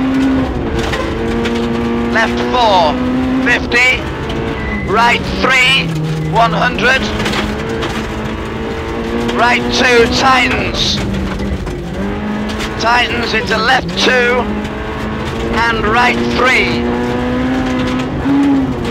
And crest.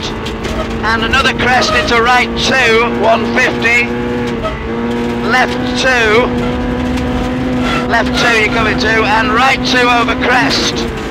Into left 2, very long, 100.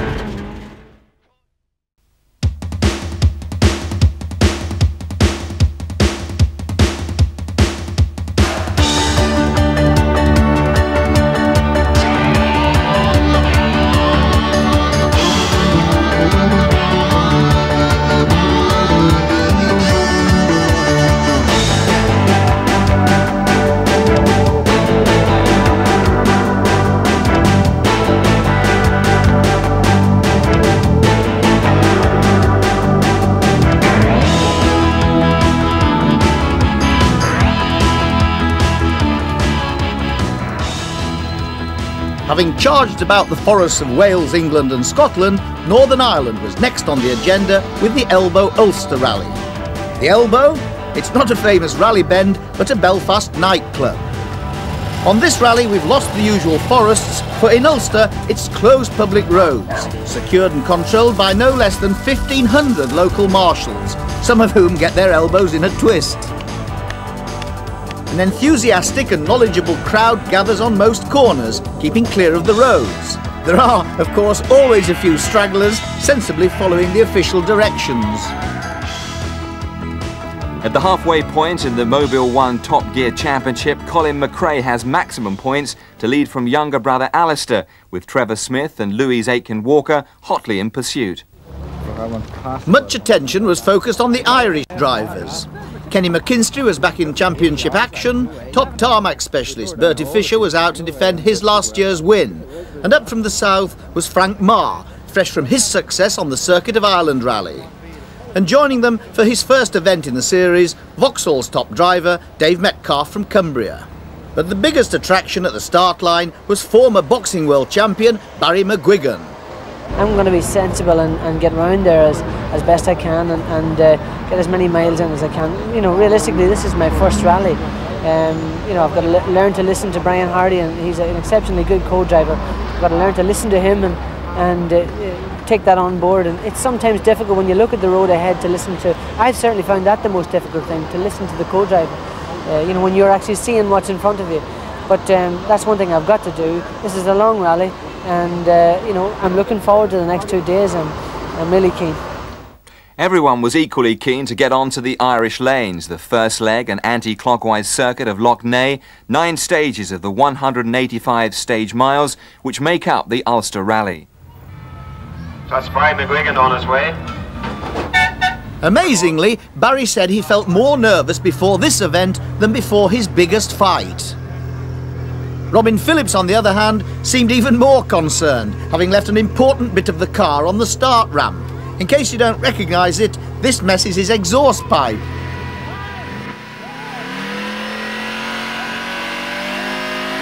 The first day's stages make up 1/3 of the mileage of the Ulster Rally, and they're very accessible for spectators.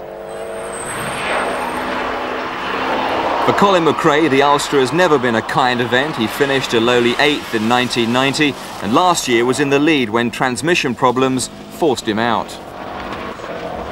Unlike the Scottish, where he experimented with the semi-automatic gearbox, no chances were being taken in this event, notorious for pushing gearboxes to the limit.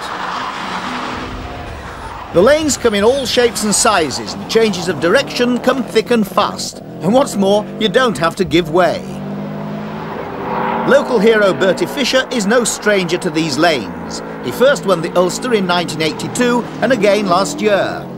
He and Colin McRae shared honours on the first 2 stages this year, leaving only 1 second between the 2 Subarus.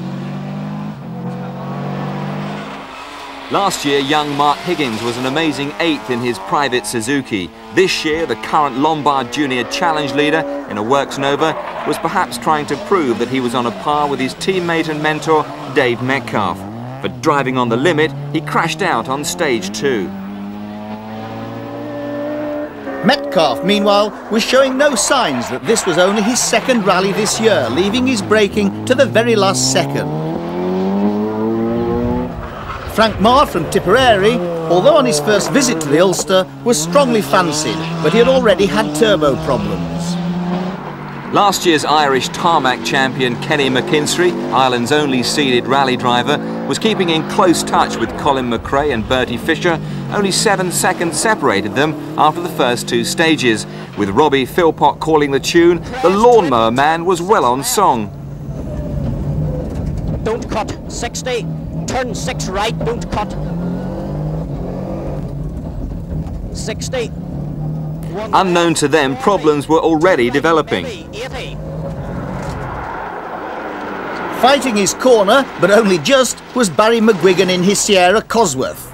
Despite all his good intentions, he was already on the ropes when he hit the scenery on the very first stage. When he emerged, he found young Garth McCartney hot on his heels. McGuigan had been off the road for 4 minutes, and it was only the muscle power of his Irish fans and his troop of dedicated mechanics who got him back into the fray. This is yours, I believe, Barry, is it? Another bit of the car. Yeah. Well, Brian, what happened? You tell me, what did happen? He wasn't listening. Yeah, that's right. No, I just didn't listen to the first square left. It's a relatively easy one. Then it tightens very quickly. What, did you just go over a bank or something? Just into a hedge, basically into a hedge. And the problem was, Tony, we could have been much quicker. Only there were only about sort of 3 or 4 guys around, and we had to call in fellas from quite a distance back. So that's what took so long. I'm glad he's done it early, to be honest, rather than later on when we'd be going a lot quicker. You know, otherwise we'd have a big accident. So it's, you know, there's 3 cars out already. Long rally, so just keep it in. You know, steady, and we'll have an all right result. So you didn't hit him for being a naughty boy? I did. I was hitting him and swearing and everything. Almost. It was all right though. So there you go. Well done. Okay, what's that you're drinking? Go juice. This is worth 5 seconds a mile. Is it working today? Not at the moment because the engine isn't. We're just going to tip some into the tank. Colin's going very quickly. Colin was 3 seconds quicker on the first stage and he was 1 second slower on the second one. So Kenny's going quickly. So obviously there's 3 or 4 of us all in there together, you know. But it's obviously very early days in the rally. At Ballymena, McKinstry's heavy hammer men were at work. Oh, we've busted diff casing. Problem is we don't have another one. So we're just having a look here and see whether we can maybe patch it up or whatever. But it's a bit early in the rally for to have a problem. Although Mark Higgins's retirement had robbed the Junior Championship of some of its sparkle, there was still plenty of hot competition in the other categories. Group A cars held the first 6 places, with the usual close battle in Group N. Paul Dyers, currently 3rd in this section of the championship, was getting to grips with the stages. Turn right now. Fantastic, really nice, fast. There's a few yumps in them that we haven't noticed on the recce because you could only do 25 mile an hour, but otherwise really good. What do you think of all these Irish drivers? Mad. On the road they're lunatics, but obviously the Irish lads over here around their own lanes are very, very quick. And grandfather Ernest is as quick as most of them. I'm in a small car class, of course, so I'm only really driving for the fun of the thing. But as long as I'm getting a dice with somebody, I'm very happy. And you think that is the appeal of rallying? As far as I'm concerned, the appeal is going down a road as quick as I can and knowing there's nothing coming the other way, and actually just the sheer excitement of it.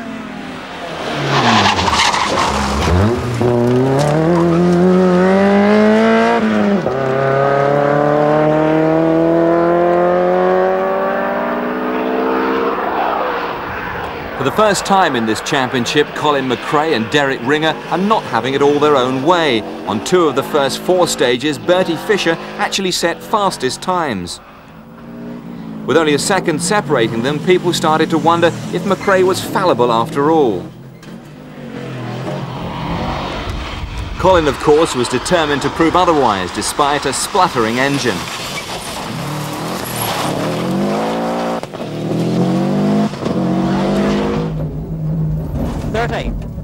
McKinstry's men had appeared to work miracles, and he was back in business. 1 left and 2 left, 60. Caution, bumps into 2 right, 150. His mechanical problems were about to prove terminal, though. His patched-up diff gave up the ghost at the end of stage 3, and he headed for home.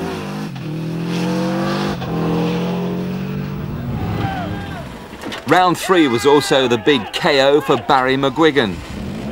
He'd had another accident and with typical determination tried to carry on, but the damage was more serious than it looked and the popular Irishman had to call it a day. Mixing it at the top of the field was the fastest forklift driver in Belfast, David Greer. Driving an old-style 2-wheel drive Cosworth, he was set to inherit McKinstry's 3rd place.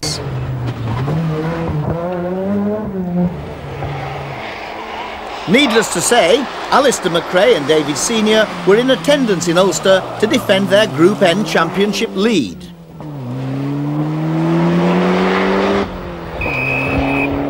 Although not able to match the power of the Group A cars, Alistair was, nevertheless, proving his immense talent by rapidly climbing from 10th to 4th overall. A charging Nova like this can only mean one driver, Dave Metcalf, the king of the two-wheel drive. Also with two-wheel drive, but at the other end of the car, Frank Marr seems to have got over his assorted problems. The Irish Championship leader setting consistently fast times in his Cosworth. Although she'd badly strained her back before the rally and was somewhat strapped up, you wouldn't really notice, for Louise Aitken-Walker was pedalling her Cosworth as neatly as ever. Also with problems, but not of the medical variety, was Trevor Smith, who not for the first time this year had suffered a blown turbo.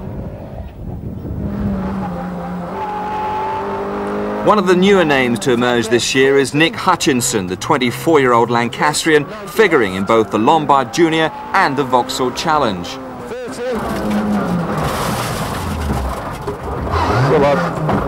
Fast left. Into flat right, 50. Flat jump, 20. Sadly, he'd not been without his problems either earlier in the day and had dropped to the back of the field.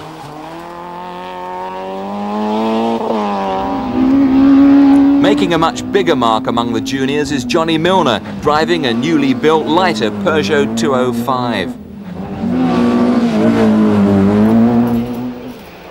Taking a full 2 days to get to Northern Ireland from Norway, Bernd Collivold managed to push his small Fiat down hills very quickly.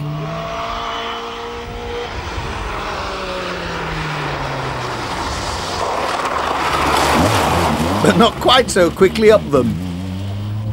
And there's a husband and wife team, Mr. and Mrs. Cannell. One man who obviously doesn't mind his wife telling him where to go, and not from the back seat.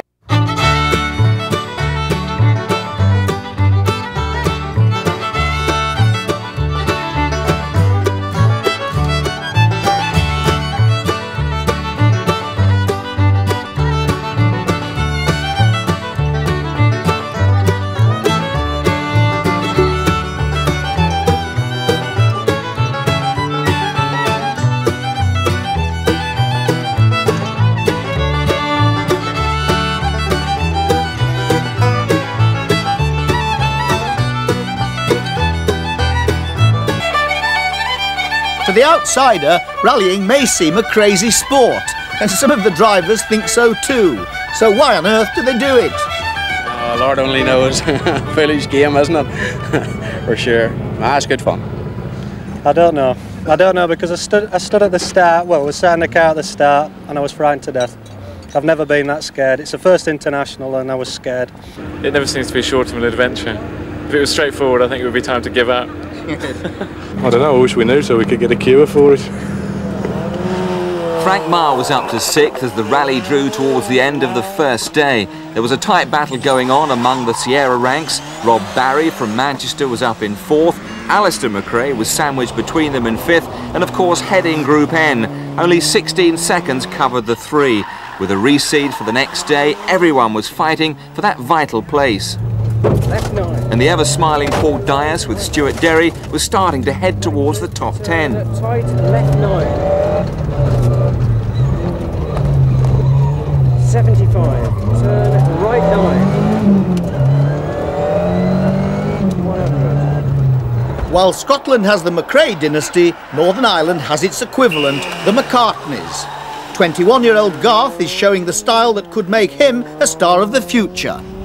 Another young man in a hurry, Yorkshireman Richard Forster, is 4th in the juniors and hunting for more points.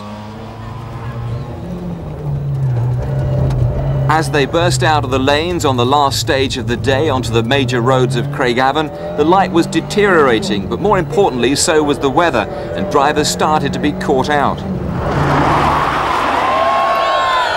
Richard Hemingway's pirouette was clearly caused by the weather change, but there was still confusion regarding Mark Higgins's ignominious exit from the rally earlier in the day. I don't really know what happened, to be honest. I think it's just some bumps caught him out, which is a little problem of this rally, where you're wrecking the stages at 30-40 miles an hour.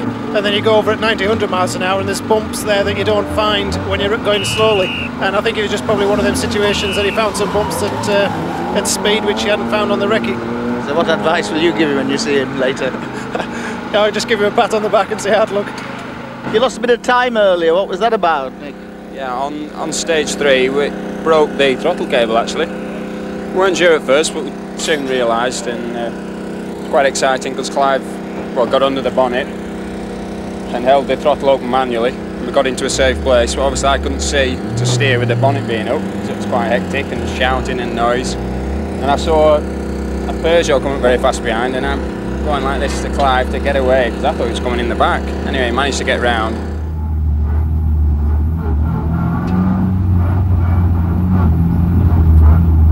A co-driver's jobs are many and varied.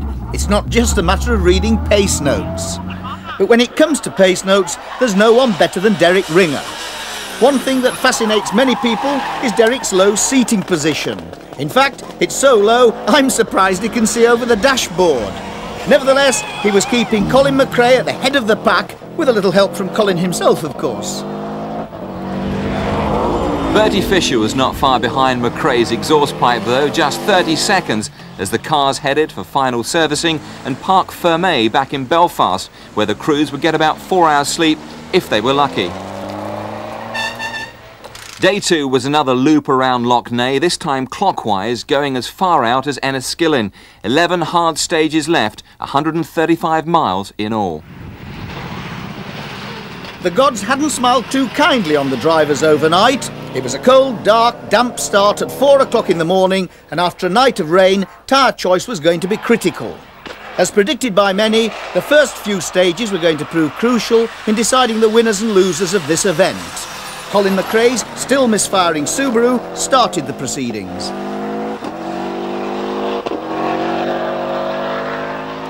Hot on Colin's heels and determined to make up ground, Bertie Fisher was already showing battle scars from close encounters with the Irish scenery. By the end of this 8-mile stage, he was in desperate trouble. Have you just been off in there? Just at the very end there. What happened, Colin? He just skidded off a little bit, nothing too bad though. Things were starting to look grim for last year's winner.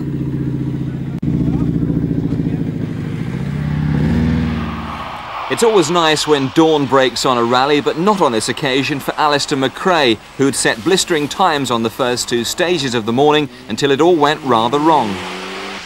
Just about half a mile down the road there, approached a K-right +2, just a little too fast, and the car locked up. Went through the hedge, and just the other side of the hedge was just a ditch, a large ditch. The car's landed in it and it's stuck. It's not damaged really at all, maybe bashed the front slightly, but we're not going any further. Johnny Milner and Chris Wood were up in the top 10 and totally dominating the junior championship, but also not without their share of problems. In fact, Johnny was so busy effecting repairs that co-driver Chris had to do the explaining. Oh, well, we slid wide on a corner, not so far from the end, but it clipped something on the outside, Johnny's side, and it knocked the rear wheel more or less straight off. It didn't really part company with the car until we'd finished the stage, but even so, it's they're just replacing the hub and what have you. Meanwhile, battling Bertie was well and truly in the wars and on his way to retirement. We had a fence and burst the radiator, and it was only a couple of 100 yards to the end of the stage, but by the time the boys got a radiator in it, obviously the damage was done, and we did the next stage but decided to switch it off at the end before we do any more damage, you know. Oh, so that's rather disappointing. Yeah, it is disappointing, but that's rallying. Not a lot we can do about it. With his nearest opposition out of the fray, Colin McRae on the second run of the Brantry Wood stage could ease his pace enough to inspect his little brother's escapade. Rallying attracts all sorts of spectators.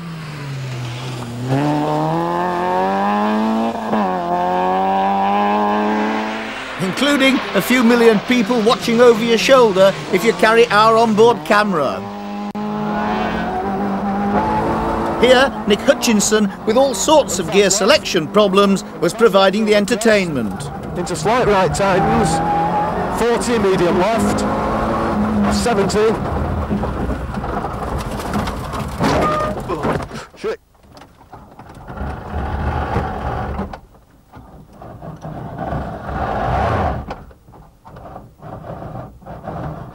Get out.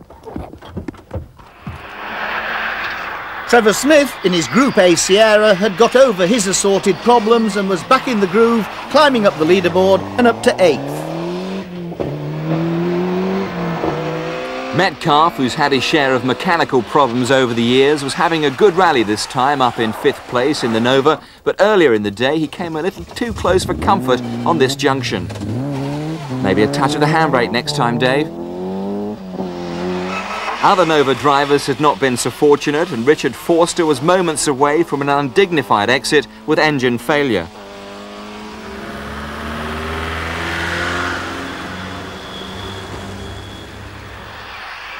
Rob Barry was battling to regain time after a damaged gearbox saga, hoping to win back the 4th place he'd lost. Service points in Ireland are really something special. The entire main streets are turned into glorified garages. On this rally, much of the work is to do with tyres. Hello, what's happening here then? I think the tyres have got a bit tired on that stage. Don't you? How many miles has that done? Just done 2 stages. I don't understand that. Why is it so badly worn? Is it out of track? No, I think it's just braking very hard. I think that's all it is, but it's unbelievable. It's even gone out of shape. The correct tyre choice is vital if you're going to avoid this sort of occurrence. Keep it going. Works teams have a huge array of tyre types and compounds to choose from, but privateers, like Paul Dias, have to make do and mend, recutting treads in their own tyres to try to suit the conditions, with varying degrees of success.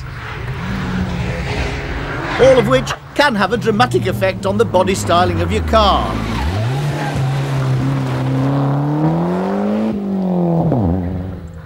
Trevor Cathers was having no such worries, and his Sierra was still unscathed, heading for 8th place overall. Johnny Milner, sporting a new front wing, took the honours in the junior category, cheered on by other famous youngsters, Mark Higgins, Cliff Simmons and Richard Burns. Back in rally action after his recent marriage, Robin Phillips was climbing the leaderboard and up to 5th before crashing out 2 stages from the end. Louise Aitken-Walker, in Ford's Group N Cosworth, moved up to 3rd place in the overall championship after finishing 6th in Ulster, 1 ahead of Trevor Smith, who now lies 2nd in his Group A version. Smith had more misfortune with another blown turbo on the last stage and was lucky to make 7th place. Louise was now firmly in the lead of Group N and, thanks to Alistair McRae's retirement, now heads the Group N championship. At the end of the day, some fail and some succeed. Among those succeeding was Scott Bradshaw, winning his class by almost 2 minutes in his dancing Daihatsu. Winning his class by an amazing 9.5 minutes was championship regular Steve Wedgbury in his Skoda Favorit. And the galloping granddad Ernest McMillan also won his class in the tiny Suzuki Swift.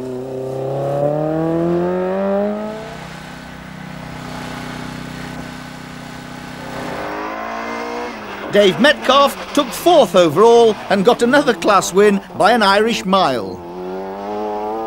In the closing stages, Frank Marr put in a great charge for 2nd place, but had to settle for 3rd behind David Greer, who went on to take his best ever Ulster result. The apparently unstoppable Colin McRae may have looked vulnerable at the beginning of the event, but by the end he had yet again demonstrated how to push home an advantage, winning the rally by a massive 11 minutes. McRae had driven the Ulster like a true professional and made it all his own, but regretted that his main rivals hadn't stayed with him to give him a better run for his money.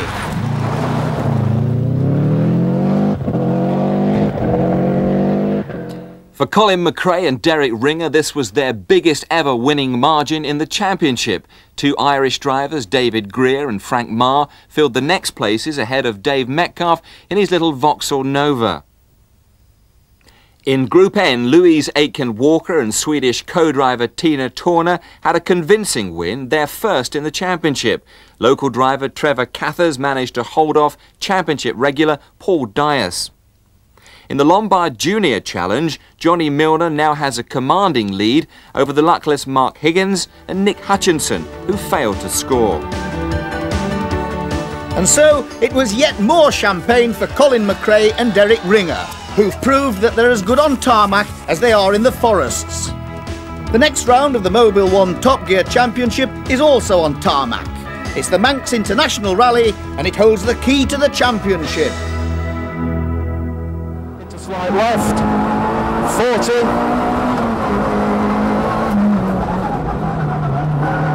Flat left, 40. Jump. And fast left. And caution, fast right tightens. Keep right into easy left. And flat right.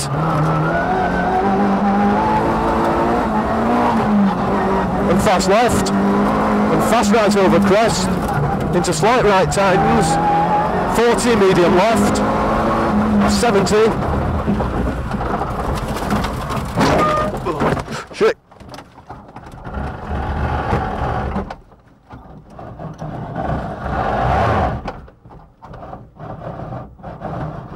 Get out.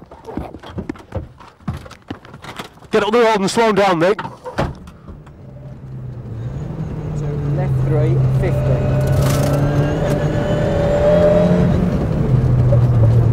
Left 2 long, 20, turn open hairpin right.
Competitors in the Mobile One Top Gear British Rally Championship took to the high seas for round 5 in the Isle of Man, famous the world over for its TT motorbike races. The 30th Manx International Rally was, appropriately enough, run in 3 legs. An all-tarmac event, it had the best international entry of the year, including a group of 40 Citroëns taking part in a French-based championship. Not to mention Michael Karlfuss's 42 horsepower Trabant, which had trundled all the way from eastern Germany. On the previous round of the championship in Ulster, the Group N crown was all but handed to Louise Aiken-Walker, thanks to a bit of over-exuberance by 21-year-old Alistair McRae, so his approach to the Manx would be interesting. Well, obviously with the Ulster the accident, then the Group N championship's a bit far-fetched now, but we've got to still think that if Louise has a problem, then it's still possible, so we want to go out here and win Group N. Louise had put in a textbook drive in Ulster to keep her lead in the Group N Championship. All she had to do was to finish reasonably well in this event.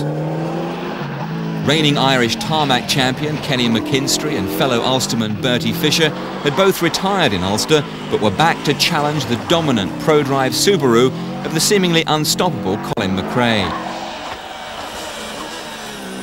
Also aiming to repeat his 1988 win was Belgian ace Patrick Sniers. We have a good chance. We don't need to have a problem with the car, but there are 3 Subarus and they're all very fast, especially Colin's car is very fast and he's a good driver. If you don't roll the car, it will be difficult to beat him. Despite the compact size of the Isle of Man, just 220 square miles, this is the longest round of the championship with 250 stage miles. The route crisscrosses the island from its base in the capital Douglas. Despite suffering from a bout of flu, Colin McRae was in fine form after hitting the headlines on the recent World Championship Thousand Lakes Rally. There he'd finished 8th, despite numerous rolls which virtually demolished the car. But he'd made himself a star in Finland, the home of rallying. On the Manx, he was back with a semi-automatic gearbox, which fortunately can be used in manual mode. And the need arose on this junction when it found itself in neutral and caused him to overshoot.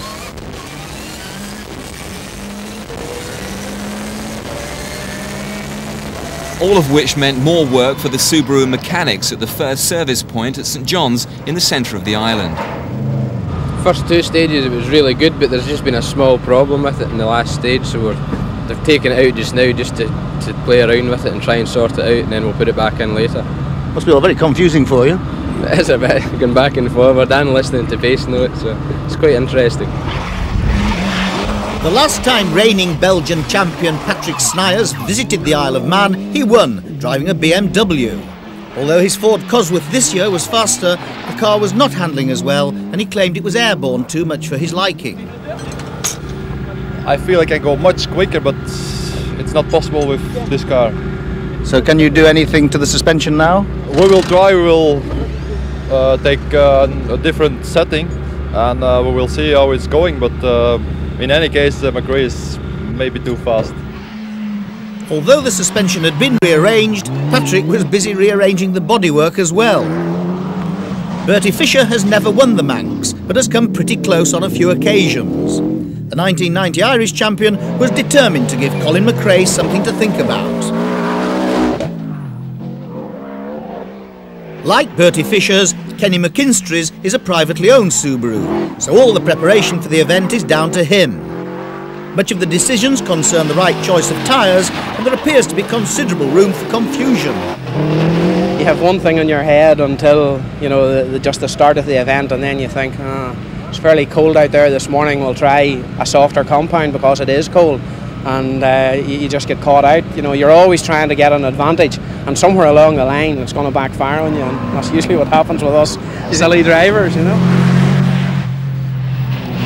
In the important Group N so-called showroom category, Alistair McRae was driving somewhat more steadily than usual and aiming for a win which would give him a B seed in the World Driver Rankings. Already the proud possessor of a B seed, former World Ladies Rally champion Louise Aiken-Walker was taking it even more steadily, determined to avoid any trouble and maintain her championship lead. Everything seemed to be going according to plan. 100%. So far, so good. But no, we have Alistair in front of us, which was normal, but we're second to Ulster, so we're quite happy with that. Thanks to his World Championship exploits, Colin McRae holds a coveted A seed, one of only 2 Britons to do so. But he shows that even A seeds can get it wrong sometimes.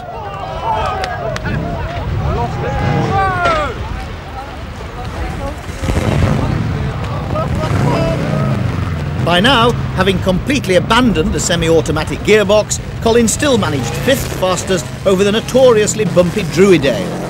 By this 8th stage, he was 28 seconds clear of the fighting Fisher and McKinstry.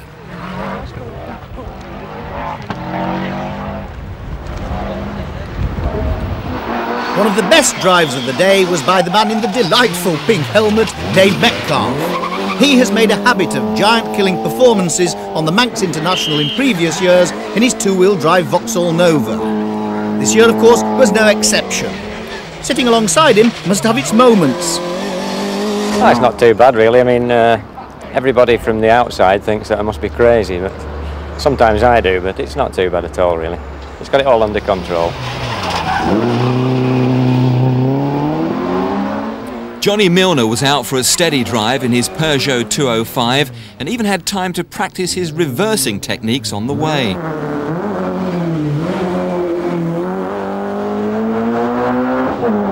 The deserved winner of the Shell Scholarship for 1993 battled back from his early error to show his true form, making the Peugeot dance at every opportunity. After his accident in Ulster, which not only dented his car but also his chance of junior championship honours, Mark Higgins was out to prove he was still a force to be reckoned with.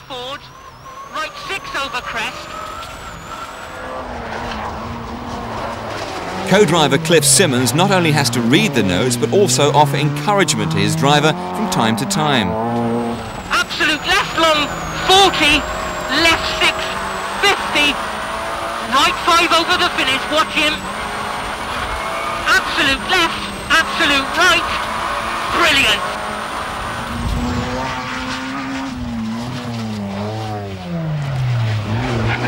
21-year-old Mark, who lives in Onken near Douglas, was virtually driving in his own back garden on this event, which must be something of an advantage. But he wasn't the only member of the Higgins family out for a drive through the Manx country lanes. Father and mother, Tony and Christina, were also there driving their Volkswagen Golf GTI, so there must be some rivalry in the family. Well, we're always jibing at each other, and they know more than I do now. I think Mark's taken after his dad. Yeah, he's definitely taken after his dad. But I think we're getting not too many more years left now. We thought this might be the one year where we could all do it together. And I think we'd have to start selling cars and things off to keep these boys going. Boys, did she say? Yes, because young 19-year-old David was there competing in his first major rally.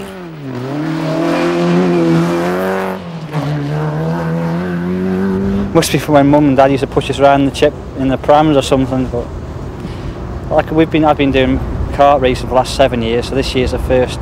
Like I've only been rallying for 7 months, so it's good. There's no more left to come yet unless we can get the dogger driving licence.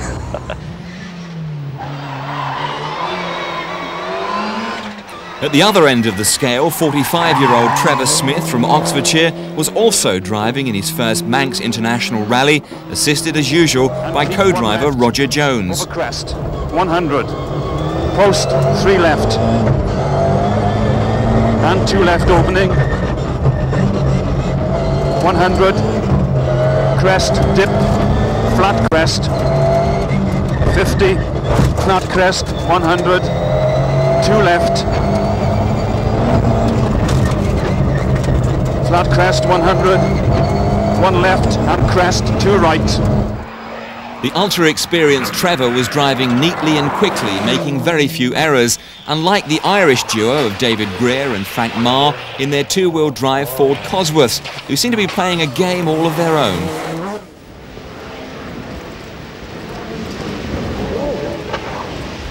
Greer performed all sorts of heroics but went out with engine trouble later on, and Marr appeared in grave danger of following in his footsteps.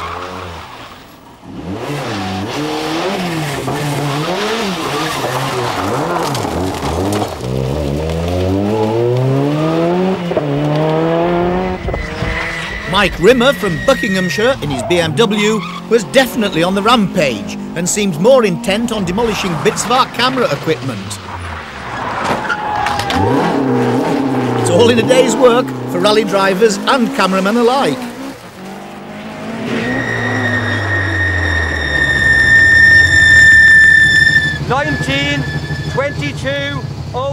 We had a shock absorber go earlier on, which just created a great big cloud of smoke, and we had a gearbox change after having stopped within the last stage for a minute, and we destroyed one of your tripods. Oh, thank you very much. Send us a bill.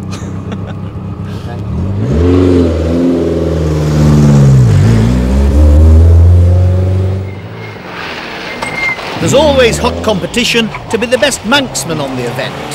Gary Leese from Crosby seemed all set for this role this year, up in the top 10. Leading the Citroën brigade was Bruno de Ferreri from the south of France.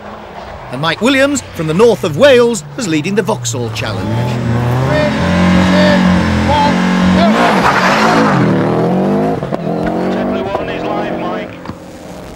Halfway through the first day, Colin McRae and Derek Ringer in the Subaru were well in command, with a 30-second lead over Bertie Fisher and Kelly McKinstry, themselves just seconds apart. Patrick Snyers was in an unhappy fourth place, and Dave Metcalf was not far behind. Yet again, McRae was looking uncatchable.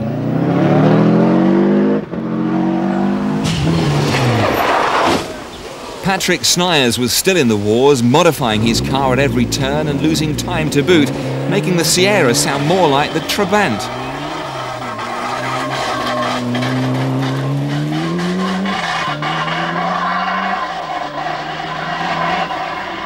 Speaking of which, here comes the real thing, soon to embark on the major spectator stage through the ancient capital of the Isle of Man, Castletown.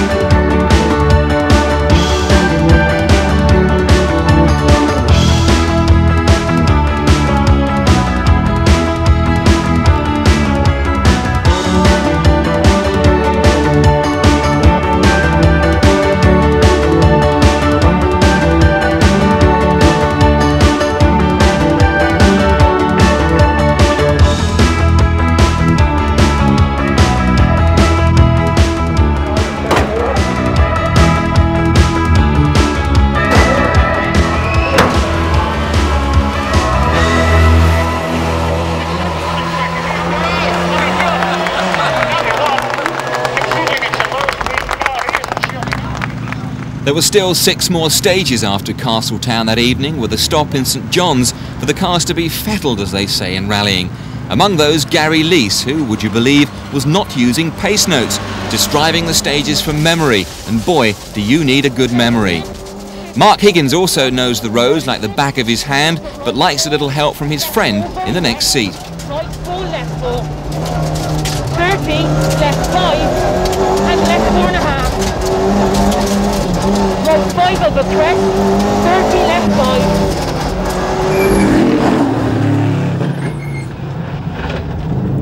5. On stage 18, the unthinkable happened. Colin McRae lost the lead of the event to Bertie Fisher. How could Bertie get ahead of Colin and be the first person to beat him on the leaderboard all year? Was Colin off the pace?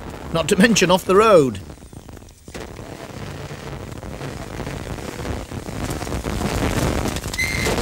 Clearly, something was wrong for McRae to drop almost 30 seconds in just 4 stages.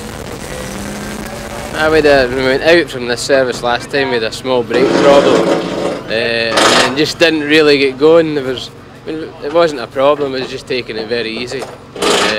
If I had realised that, I might have gone a bit quicker.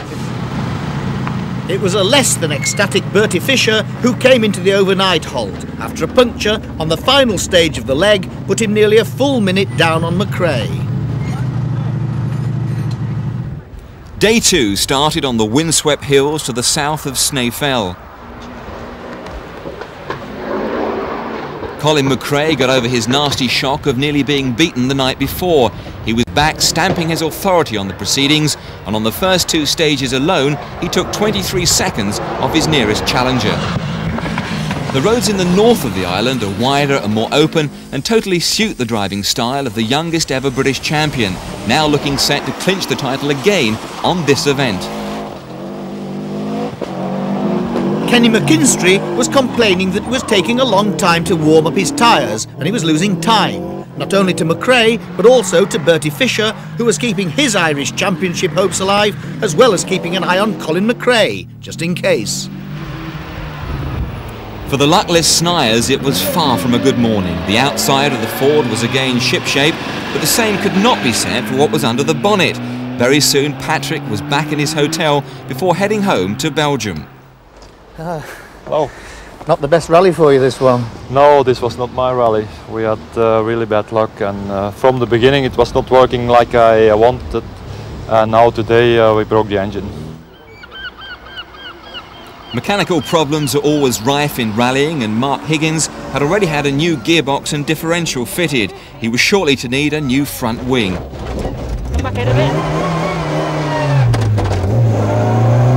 Mark was up to 8th despite his persistent problems.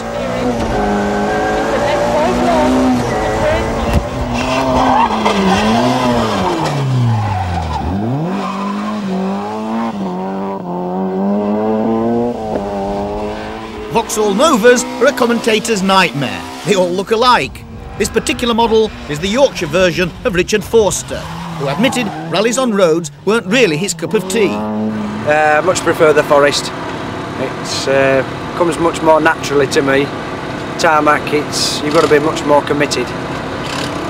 It sounds silly, but the car stops a lot quicker on gravel.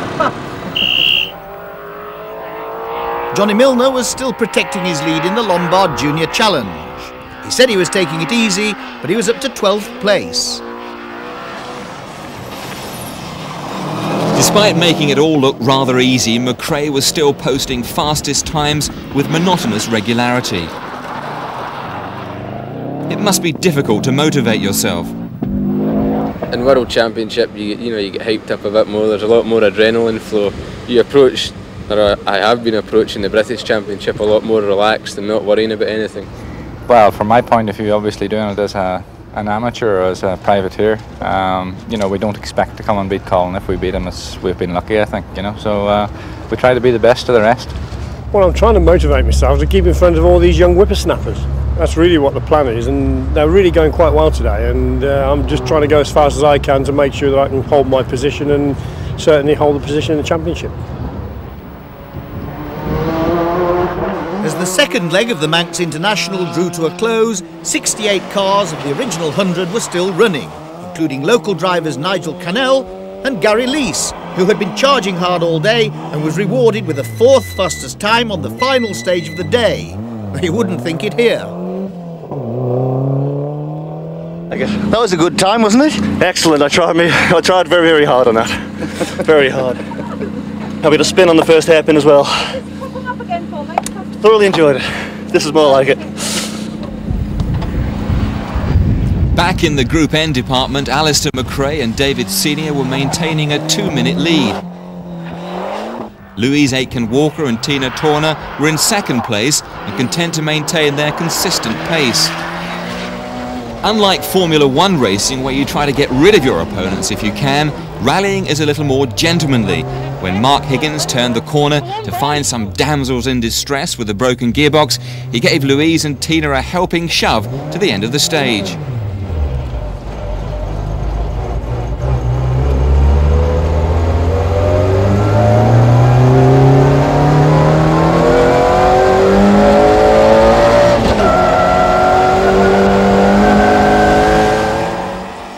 Foreign contingent, despite being conditioned to road rallying, were finding the peculiar ups and downs of the Isle of Man's road system quite difficult to cope with.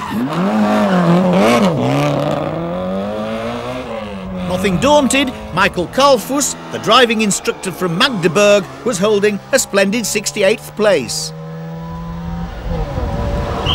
By the end of the second day, Colin McRae held a 2.5-minute lead over the other two Subarus. Flying Metcalf was in 4th place. His Nova was the leading two-wheel drive car, he was leading his class and leading his young teammate Mark Higgins, well, for most of the time at any rate. Are you satisfied with that time, Mark? Yeah, I think we just beat Dave on that one. That's the first time I've ever beaten him. It's a real Nova stage, cracker it is. Back into it now. But on the last stage at the famous Sartfield hairpin, young Mark got carried away by his own enthusiasm.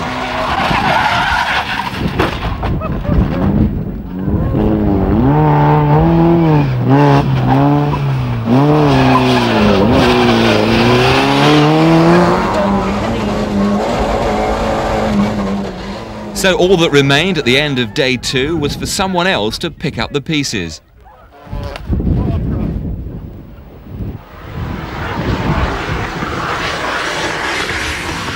It usually rains on the Manx rally, and those that had been expecting it were not disappointed on day 3. This obviously gave the four-wheel drive cars an advantage, and the Subarus of Colin McRae, Bertie Fisher and Kenny McKinstry consolidated their positions at the head of the field. Although Fisher had a scare on the last morning with a turbo seizure, the 2 minutes he lost were not enough to rob him of second place.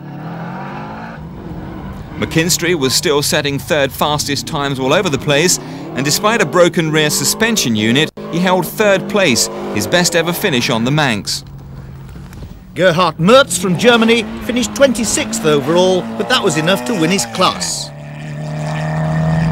Frenchman Francis Leroy of the Citroën Ensemble took another class win in Group A. Denmark took Class N3 with the Peugeot 309, driven by Tim Svanholt and Henrik Vestergaard. Don Bailey and Geraldine McBride had never met before the rally, but finished 24th overall in the spotty Sierra. David Higgins and Michael Pack in the Peugeot made it to the finish in 19th place, despite crashing off the road and driving down a river at one point. Johnny Milner demonstrated the camaraderie that exists in rallying by giving them a helping hand at a frantic service point. 50, crossroads, keep right, careful. Trevor Smith and Roger Jones in the Sierra Cosworth retained their second place in the championship despite their almost obligatory turbo problems, which called for rapid cooling measures on the last day. Smith's problem helped Gary Leese and Pauline Taylor up to a fine 6th place overall, Gary achieving his ambition of being the best local driver on this event. Poortown Ford presented no hazard for 4th placed Dave Metcalf. Alistair McRae was happily in 7th place and leading Group N in the Shell Scholarship Sierra. But the Group N Championship leader, Louise Aitken-Walker, found herself with problems just 2 stages from the end. Yet another gearbox was fitted, together with a new clutch, but this gearbox seized, and Louise and Tina frustratingly retired 2 miles from the end of the very last stage. Just we lost the drive, and unfortunately it just wouldn't go. But that's rallying, you know, so never mind, we'll live to fight another day. Louise's demise from Group N now leaves the way open for Alistair to join his big brother Colin. There now looks a very good chance that he'll help to make another piece of history with a McRae family double in the championship. Relieved it's all over now. It's been quite a long rally. Hard one? Well, not hard in that we had to sort of drive at a very medium fast pace all the way through. And of course, British champion again. What about that? Yeah, well, hopefully next year we'll be concentrating more on World Championship rallies, so it's nice to leave the British Series with a title win. Despite a disappointing 8th, Trevor Smith is still runner-up in the championship overall, but Alistair McRae's 7th position here means he could still overtake him on the final round, the Midlands Rally in October. In Group N, Alistair's win has given him a convincing lead over Louise Aitken-Walker, who now has only a slim chance of taking the championship. And in the Lombard Finance Junior section, Mark Higgins' win helps to narrow Johnny Milner's overall lead. Congratulations again to Colin and Derek, but the undoubted stars of the Manx International Rally were the eventual winners of the Spirit of the Rally Award, the Trabant team.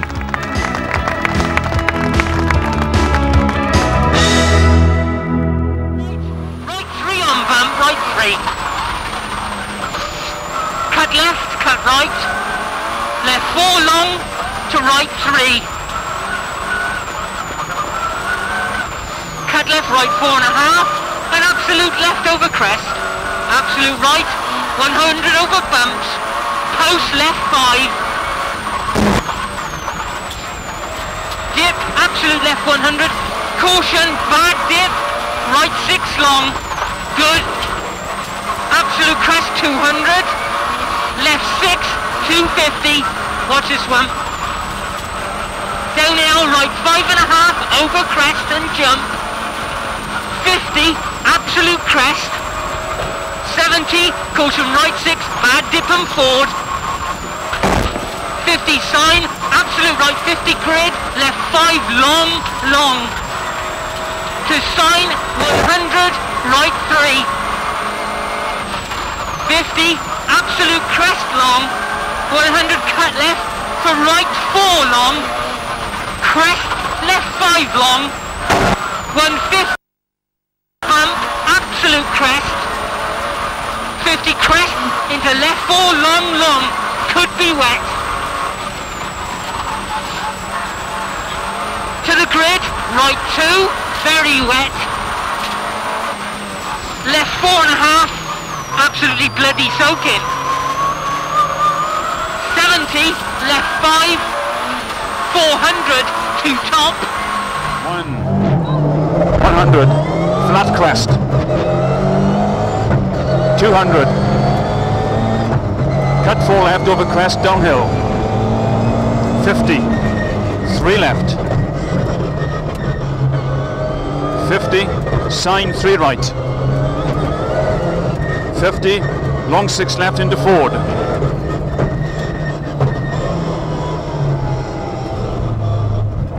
1 right uphill. 50. Crest into house 2 right. 50, White House 3 right, and crest 3 right, into 6 left. Crest into 90 left, 80, 2 right, and 2 right, into wall 3 right,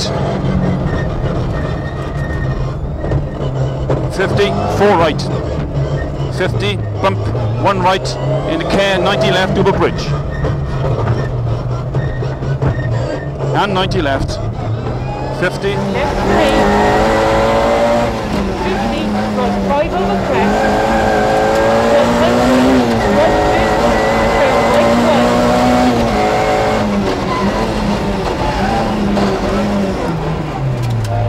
150, absolute left 100. Go on, boy!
Elonex Midland Rally, the 6th and final round of the Mobile 1 Top Gear British Rally Championship, started from Weston Park near Telford.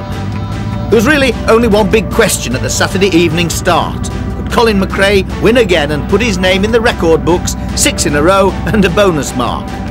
McRae had already taken the driver's title, but here, in Tommy Mäkinen from Finland in the Works Nissan, was someone who could really give him a run for his money. Tommy Mäkinen, number 2, getting away. Louise Aiken-Walker's demise on the previous round meant that Alistair McRae was odds-on favourite to win the Group N Championship, unless he did something silly. Added to this, just before the rally, Louise announced that this was to be her last event. Among the Lombard Junior challengers, Mark Higgins could also only watch and wait for Johnny Milner to slip up. And there was the added bonus of Dave Metcalf being allowed out in Vauxhall's brand new toy, the 2-litre, two-wheel drive Astra, a World Rally debut. The Elonex Midland Rally is organised by the Wolverhampton and South Staffordshire Car Club, and so starts and finishes in the Midlands, but all of the forest action takes place in Wales.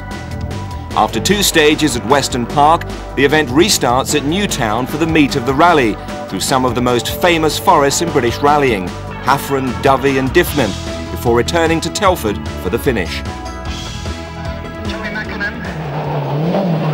With most of the rally being run in the dark, Tommy Mäkinen's car, the Sunny, was somewhat inappropriately named. On the first run through Weston, it was misfiring badly, but on the second, it had been cured and he was 9 seconds quicker. Flat left, flat right. Colin McRae, however, had no such problems, with Derek Ringer reading the slightly unfamiliar pace notes provided by the organisers. 30, turn key right minus, through gate. With the championship in the bag, Subaru had entered Colin on this rally as a tyre testing exercise, with the forthcoming Lombard RAC very much in mind. Nevertheless, McRae and Mäkinen were tying on time after their 2 runs at Weston Park. The scene looked set for a 2-horse race in the forests proper. Easy left. Leading the rest of the hunt was Trevor Smith with Roger Jones in their Group A Klaus Haller Sierra. And also Roger Jones, Smith and Jones, wonderful team up here. Louise and her co-driver Tina Torner were obviously out to have the best possible fun on their last event. What the hell? 70! Quick right over! They didn't seem to be taking the pace notes too seriously either. Double caution! Right entry, slippy. Yeah, this is over 50. Right entry, slippy, turn 90 right. Oh, look at this one! It's unbelievable! I'm just sure I'm not going to drive the last stage, please. Long quick left and right, into square, left, post. Into Ford.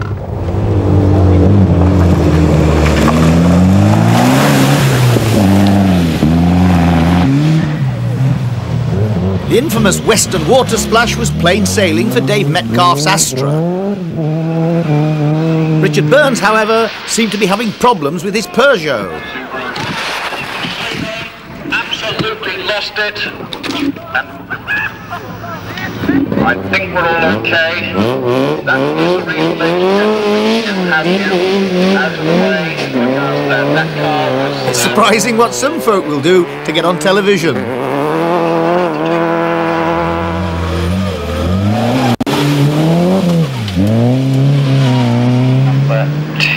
Local man Paul Dias could win the Group N section, but only if Alistair McRae and Louise fell out of the event. A pretty tall order.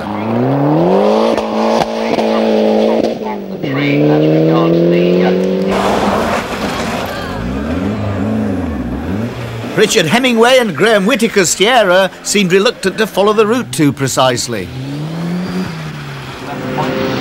Steve Wedgbury has been a regular contender all year. His Skoda well on target for a championship class win. After Weston Park there was service in Telford, then a few hours sleep in hotels, cars or whatever the budget allowed. Metcalf had a heart-stopping moment at Weston when a brake pipe sheared, but still seemed able to see the funny side of it. Despite his earlier misdemeanours, Richard Burns was still smiling. We were just trying some new brakes on the car because we're really here just to test and develop a few different things for next year. And they locked up as we came into the corner, and it was just a little bit more slippery than I thought. Went straight off and into the scenery. You very nearly went into our cameraman. Oh, they were very quick at getting out of the way. They may as well make the most of the dry weather in England because Wales wouldn't be as kind. It was a wet, wild night as the rally entered the 17-mile stage at Haffron Forest, the longest in the rally. And just to add to the problems, there were patches of fog, as Colin McRae quickly found out. Colin's description of the stage was not repeatable, especially when he found his time had been beaten by a massive 21 seconds.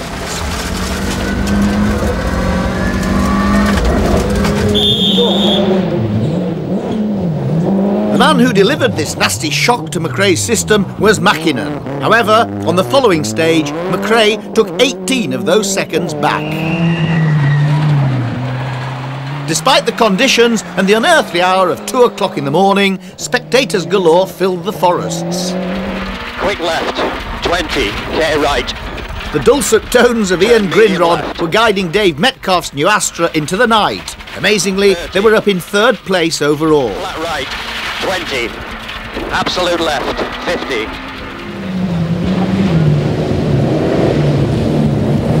Despite his allegedly steady pace, Alistair McRae hit problems with a gearbox stuck in 4th. He was, however, lucky. It happened right at the end of this forest stage and service was close at hand. This must have dented his confidence somewhat. Happy with myself, but the car's broken the gearbox in the last stage there. We haven't really dropped any time in the stage, but the boys are going to have to change the box now to keep us going. And have you got plenty of time for that? Well, we've got 20 minutes here and they can do the box in sort of 15, so it shouldn't be a problem. What are you doing? The gearbox seems to be the Achilles heel of the Group N Sierra, and all the leading contenders in this championship have suffered in this direction at one time or another. Alistair in the Shell Scholarship car is fortunate to have the backup of a big team of dedicated mechanics who seem able to perform miracles in any weather. Other teams are not so fortunate, but they all have to take it in their stride come hell or high water. But the weather is only part of their worries. It's very wet and it gets a bit oily too. Do you ever wonder why you do it? A lot of the time, this time of night I do, yes. Into turn, tight hairpin left. Johnny Milner, with his eyes on the prize of the Junior Championship, was going steadily and had Richard Burns in another Peugeot following him to lend assistance should the need arise, which was highly unlikely at this pedestrian pace in the pitch-black conditions.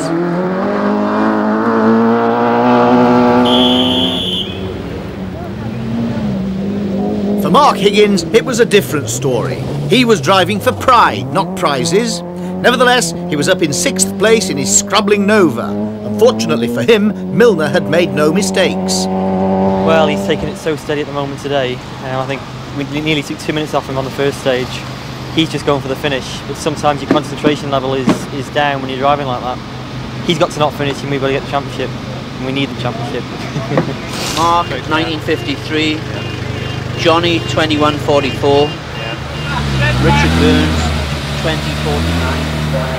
With Milner already set for the Shell Scholarship drive, Higgins' best hope of a drive on the RAC rally would be to win the £10,000.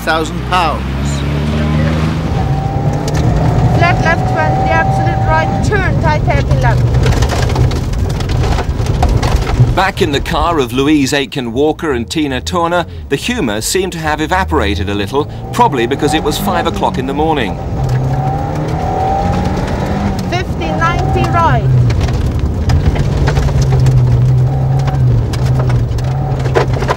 Conditions on the stages were obviously not to the ladies' liking. Oh, it's really wet, miserable, pouring rain and mist. Can't see a thing.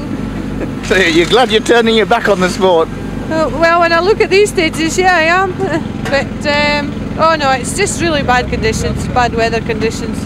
But that's rallying, I suppose. It's never changed in 14 years.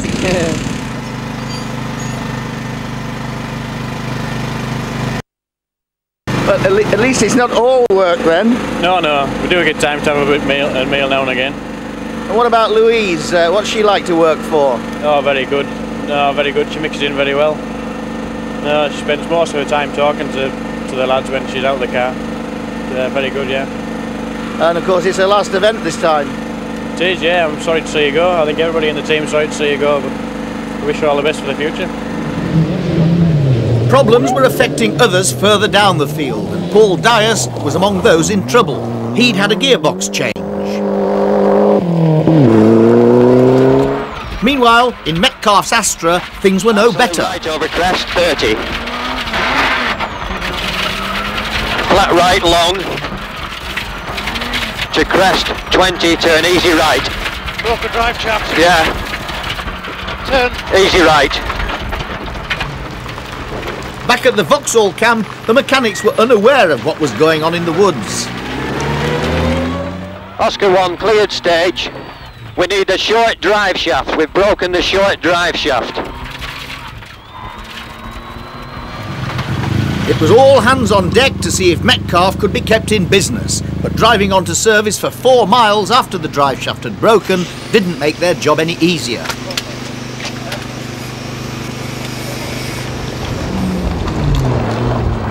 The rally was part of the Peugeot Challenge, and Brendan Creeley was happy to be keeping his lead in this section. Colin McRae's Subaru was showing signs that he was pushing hard to keep on terms with the fast Finn Mackinnon. The last couple of stages have been a bit nicer to drive on. This morning was terrible. It was foggy, rainy, and really slippy. I suppose typical RAC conditions. Exactly. Is this going to be good practice for the RAC? Yeah, it's good for me just to drive the car in these conditions, and for the tyres. We're doing quite a good tyre test today. And of course these are the same sort of stages. Yeah, so I mean it's perfect. But you've got a bit of competition today though from Tommy Mackinnon. Yeah, it makes a change. We've had it all our own way in the championship this year. It's nice to have someone that goes a bit quicker than you. It's been very tight. I think we are 5 seconds front of him now, and I think it's very, very tight.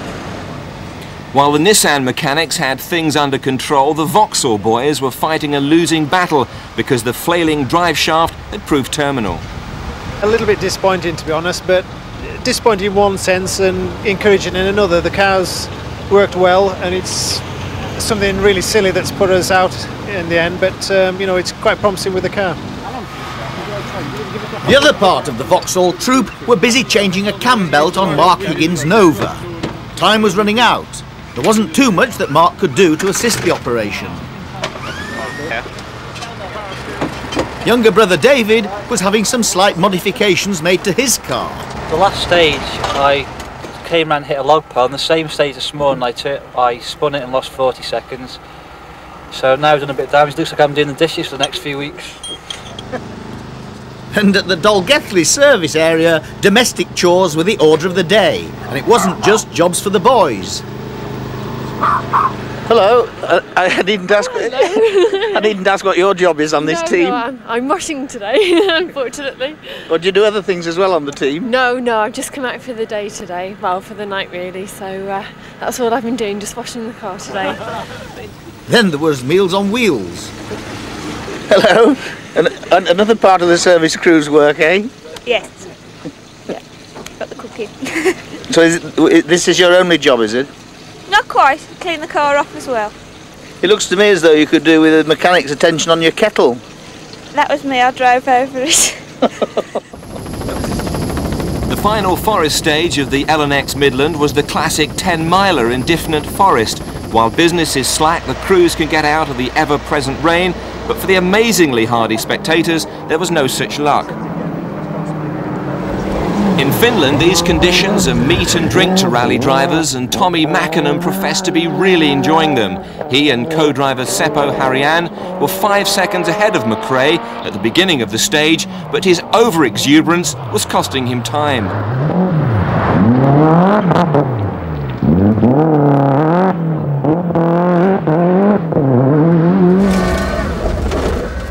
Colin McRae had by now decided his tyre testing was over, and he and Derek Ringer were going for gold. Colin has never won this rally, and he was determined to get his name on the trophy. It had been 12 years since it had been in the McRae household, and then it belonged to Father Jimmy, who won this event in a Vauxhall Chevette. But Mackinnon wasn't prepared to let the trophy go without a fight. As the cars headed out of Wales, the winner of this rally was far from certain. Depends what Tommy's time is here. I mean, if he's quicker in there, then I don't think so. As it turned out, he wasn't, and Colin was now only 3 seconds adrift because of Mackinnon's antics. It was very nice. Very nice. I spun, and then I had to reverse twice, and I lost the time. Trevor Smith, who'd had his share of problems during the year, was having a great run this time, and he and Alistair McRae were battling it out for third place. Alistair, in his Group N car, had left his gearbox problems behind, but there was no way he could match the speed of Smith and Jones in their Group A version.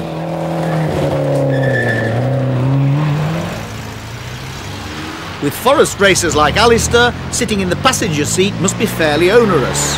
Oh, it's okay. It's really easy to get on with. You know, we have a fairly good time in the car.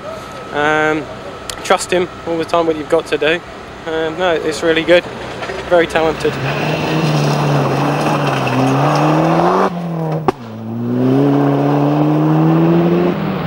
Louise Aitken-Walker was now rapidly reaching the end of her remarkable rallying career. She had learned to drive on her family's farm at the age of 9 before winning a Find a Lady rally driver competition 10 years later. She was the first woman to win a British national rally, became European, then Ladies Champion of the World, and this year was awarded the MBE. The retirement must have dominated the conversation in the car. For sure, we've been talking about this all day, and all the chats and all the jokes and all the singing and the stories. We for sure have to take up historical rallies in the future. Someone at the very beginning of his career, young Mark Higgins, with usual partner Cliff Simmons, was up in a fine 5th place, but resigned to losing the junior challenge to Johnny Milner, who finished every rally in the championship this year. Quick right over crest. 70. Consistency had really paid off for Johnny and co-driver Chris Wood, who've adapted very well to the varying conditions on each round and even each stage. Different to all the other ones, that it's all very it's like fresh grass and fresh mud and everything, and it's probably one of the most slippiest and most taxing, I would say. I'd say if we can get to the end of these last 2 stages, get through Western Park, we've cracked it. And he still had Richard Burns there, just in case he needed a helping hand. Midlands-based Paul Dias was trying hard to finish the event for the first time in 3 years. For Mad Mick Jones and his pottering Mitsubishi Galant, there was only one item on the agenda. Finishing in one piece. As ever, Mick saw the funny side of it. Flat out, man. Yeah, I was going to be third fastest through here, coming hell of high water, and the tyres come off the rim. Getting under Richard Forster's feet was another vehicle looking rather second-hand, the Peugeot 205 of Nick Elliott. Hello, hello, hello. What's been happening here? We've had a little bit of a problem. Fortunately, we rolled it on that stage. We hit a big rock on the inside of the corner, it just flipped it straight over. We landed on the wheel, spun it back round, and they chucked the towing cars back through the windows. We drove out. We lost about a minute in total.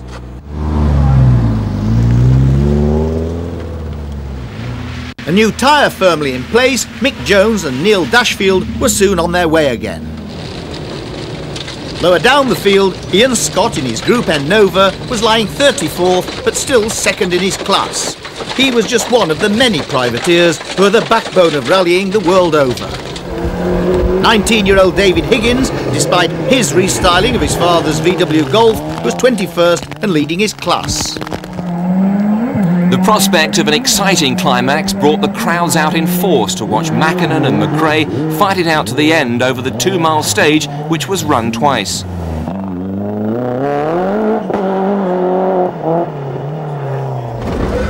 Over the first run, McRae was 2 seconds quicker than Mackinnon, so as they went in for their second run, the Finn led by just 1 second. Johnny Milner in the Peugeot was still running 7th overall and holding on to his junior challenge lead, much to the annoyance of Mark Higgins, who knew that his one mistake in Ulster had cost him dearly.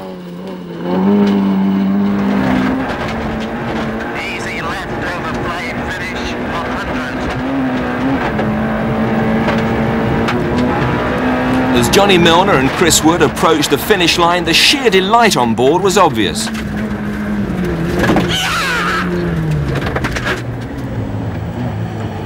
Louise Aitken-Walker yet again demonstrated her consistency to finish 6th. Her one misfortune on the Isle of Man lost her the Group N Championship to Alistair McRae, whose speed throughout the season had been most impressive. He went on to finish 4th overall here on this event. Trevor Smith has been one of the most popular drivers in the series, and his 3rd place on this rally was an excellent result for the 44-year-old engineer from Burford in Oxfordshire.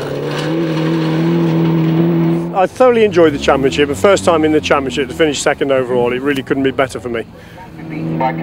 Brendan Creeley won the Peugeot Challenge and a works drive on the Lombard RAC, and Mike Williams won Vauxhall's season-long challenge by just half a point. Stephen Green in his hired Nova managed a superb 9th place overall. And Steve Wedgbury on his home event easily secured yet another class win. Manx driver Scott Bradshaw took class N3. Ladies and gentlemen, I'll let you know, all the bodywork's a bit bent on his first run through the park in his battered Peugeot, Nick Elliott gave the car more of a pounding and a puncture, while Tommy Mackinnon on his 2nd run was breathing down his neck and had to overtake the Peugeot. Mackinnon certainly felt this delay robbed him of a win.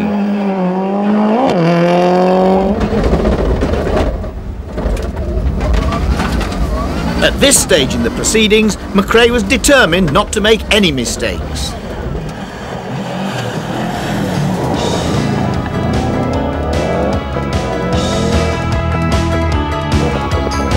So Colin McRae and Derek Ringer just managed to sneak into 1st place on this final event by 2 seconds from a disappointed Mackinnon. But the gap between the top 2 and the rest was nearly 8 minutes.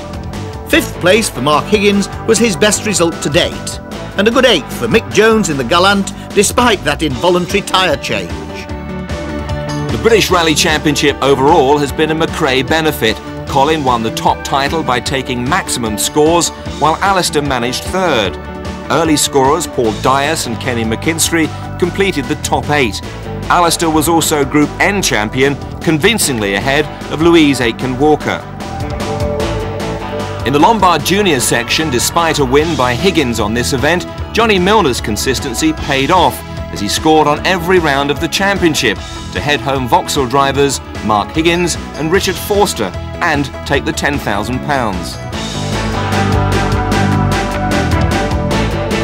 1992, an astonishing year for Colin McRae, Derek Ringer and Subaru. Fastest in 92 of the 112 stages of the British Championship. It must bode well for their world hopes next year.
Left, tightens easy left,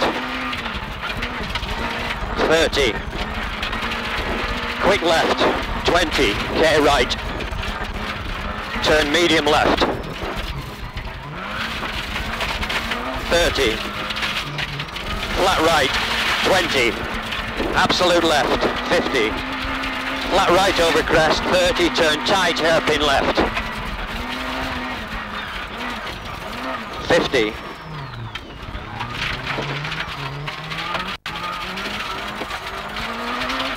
Flat left, 20.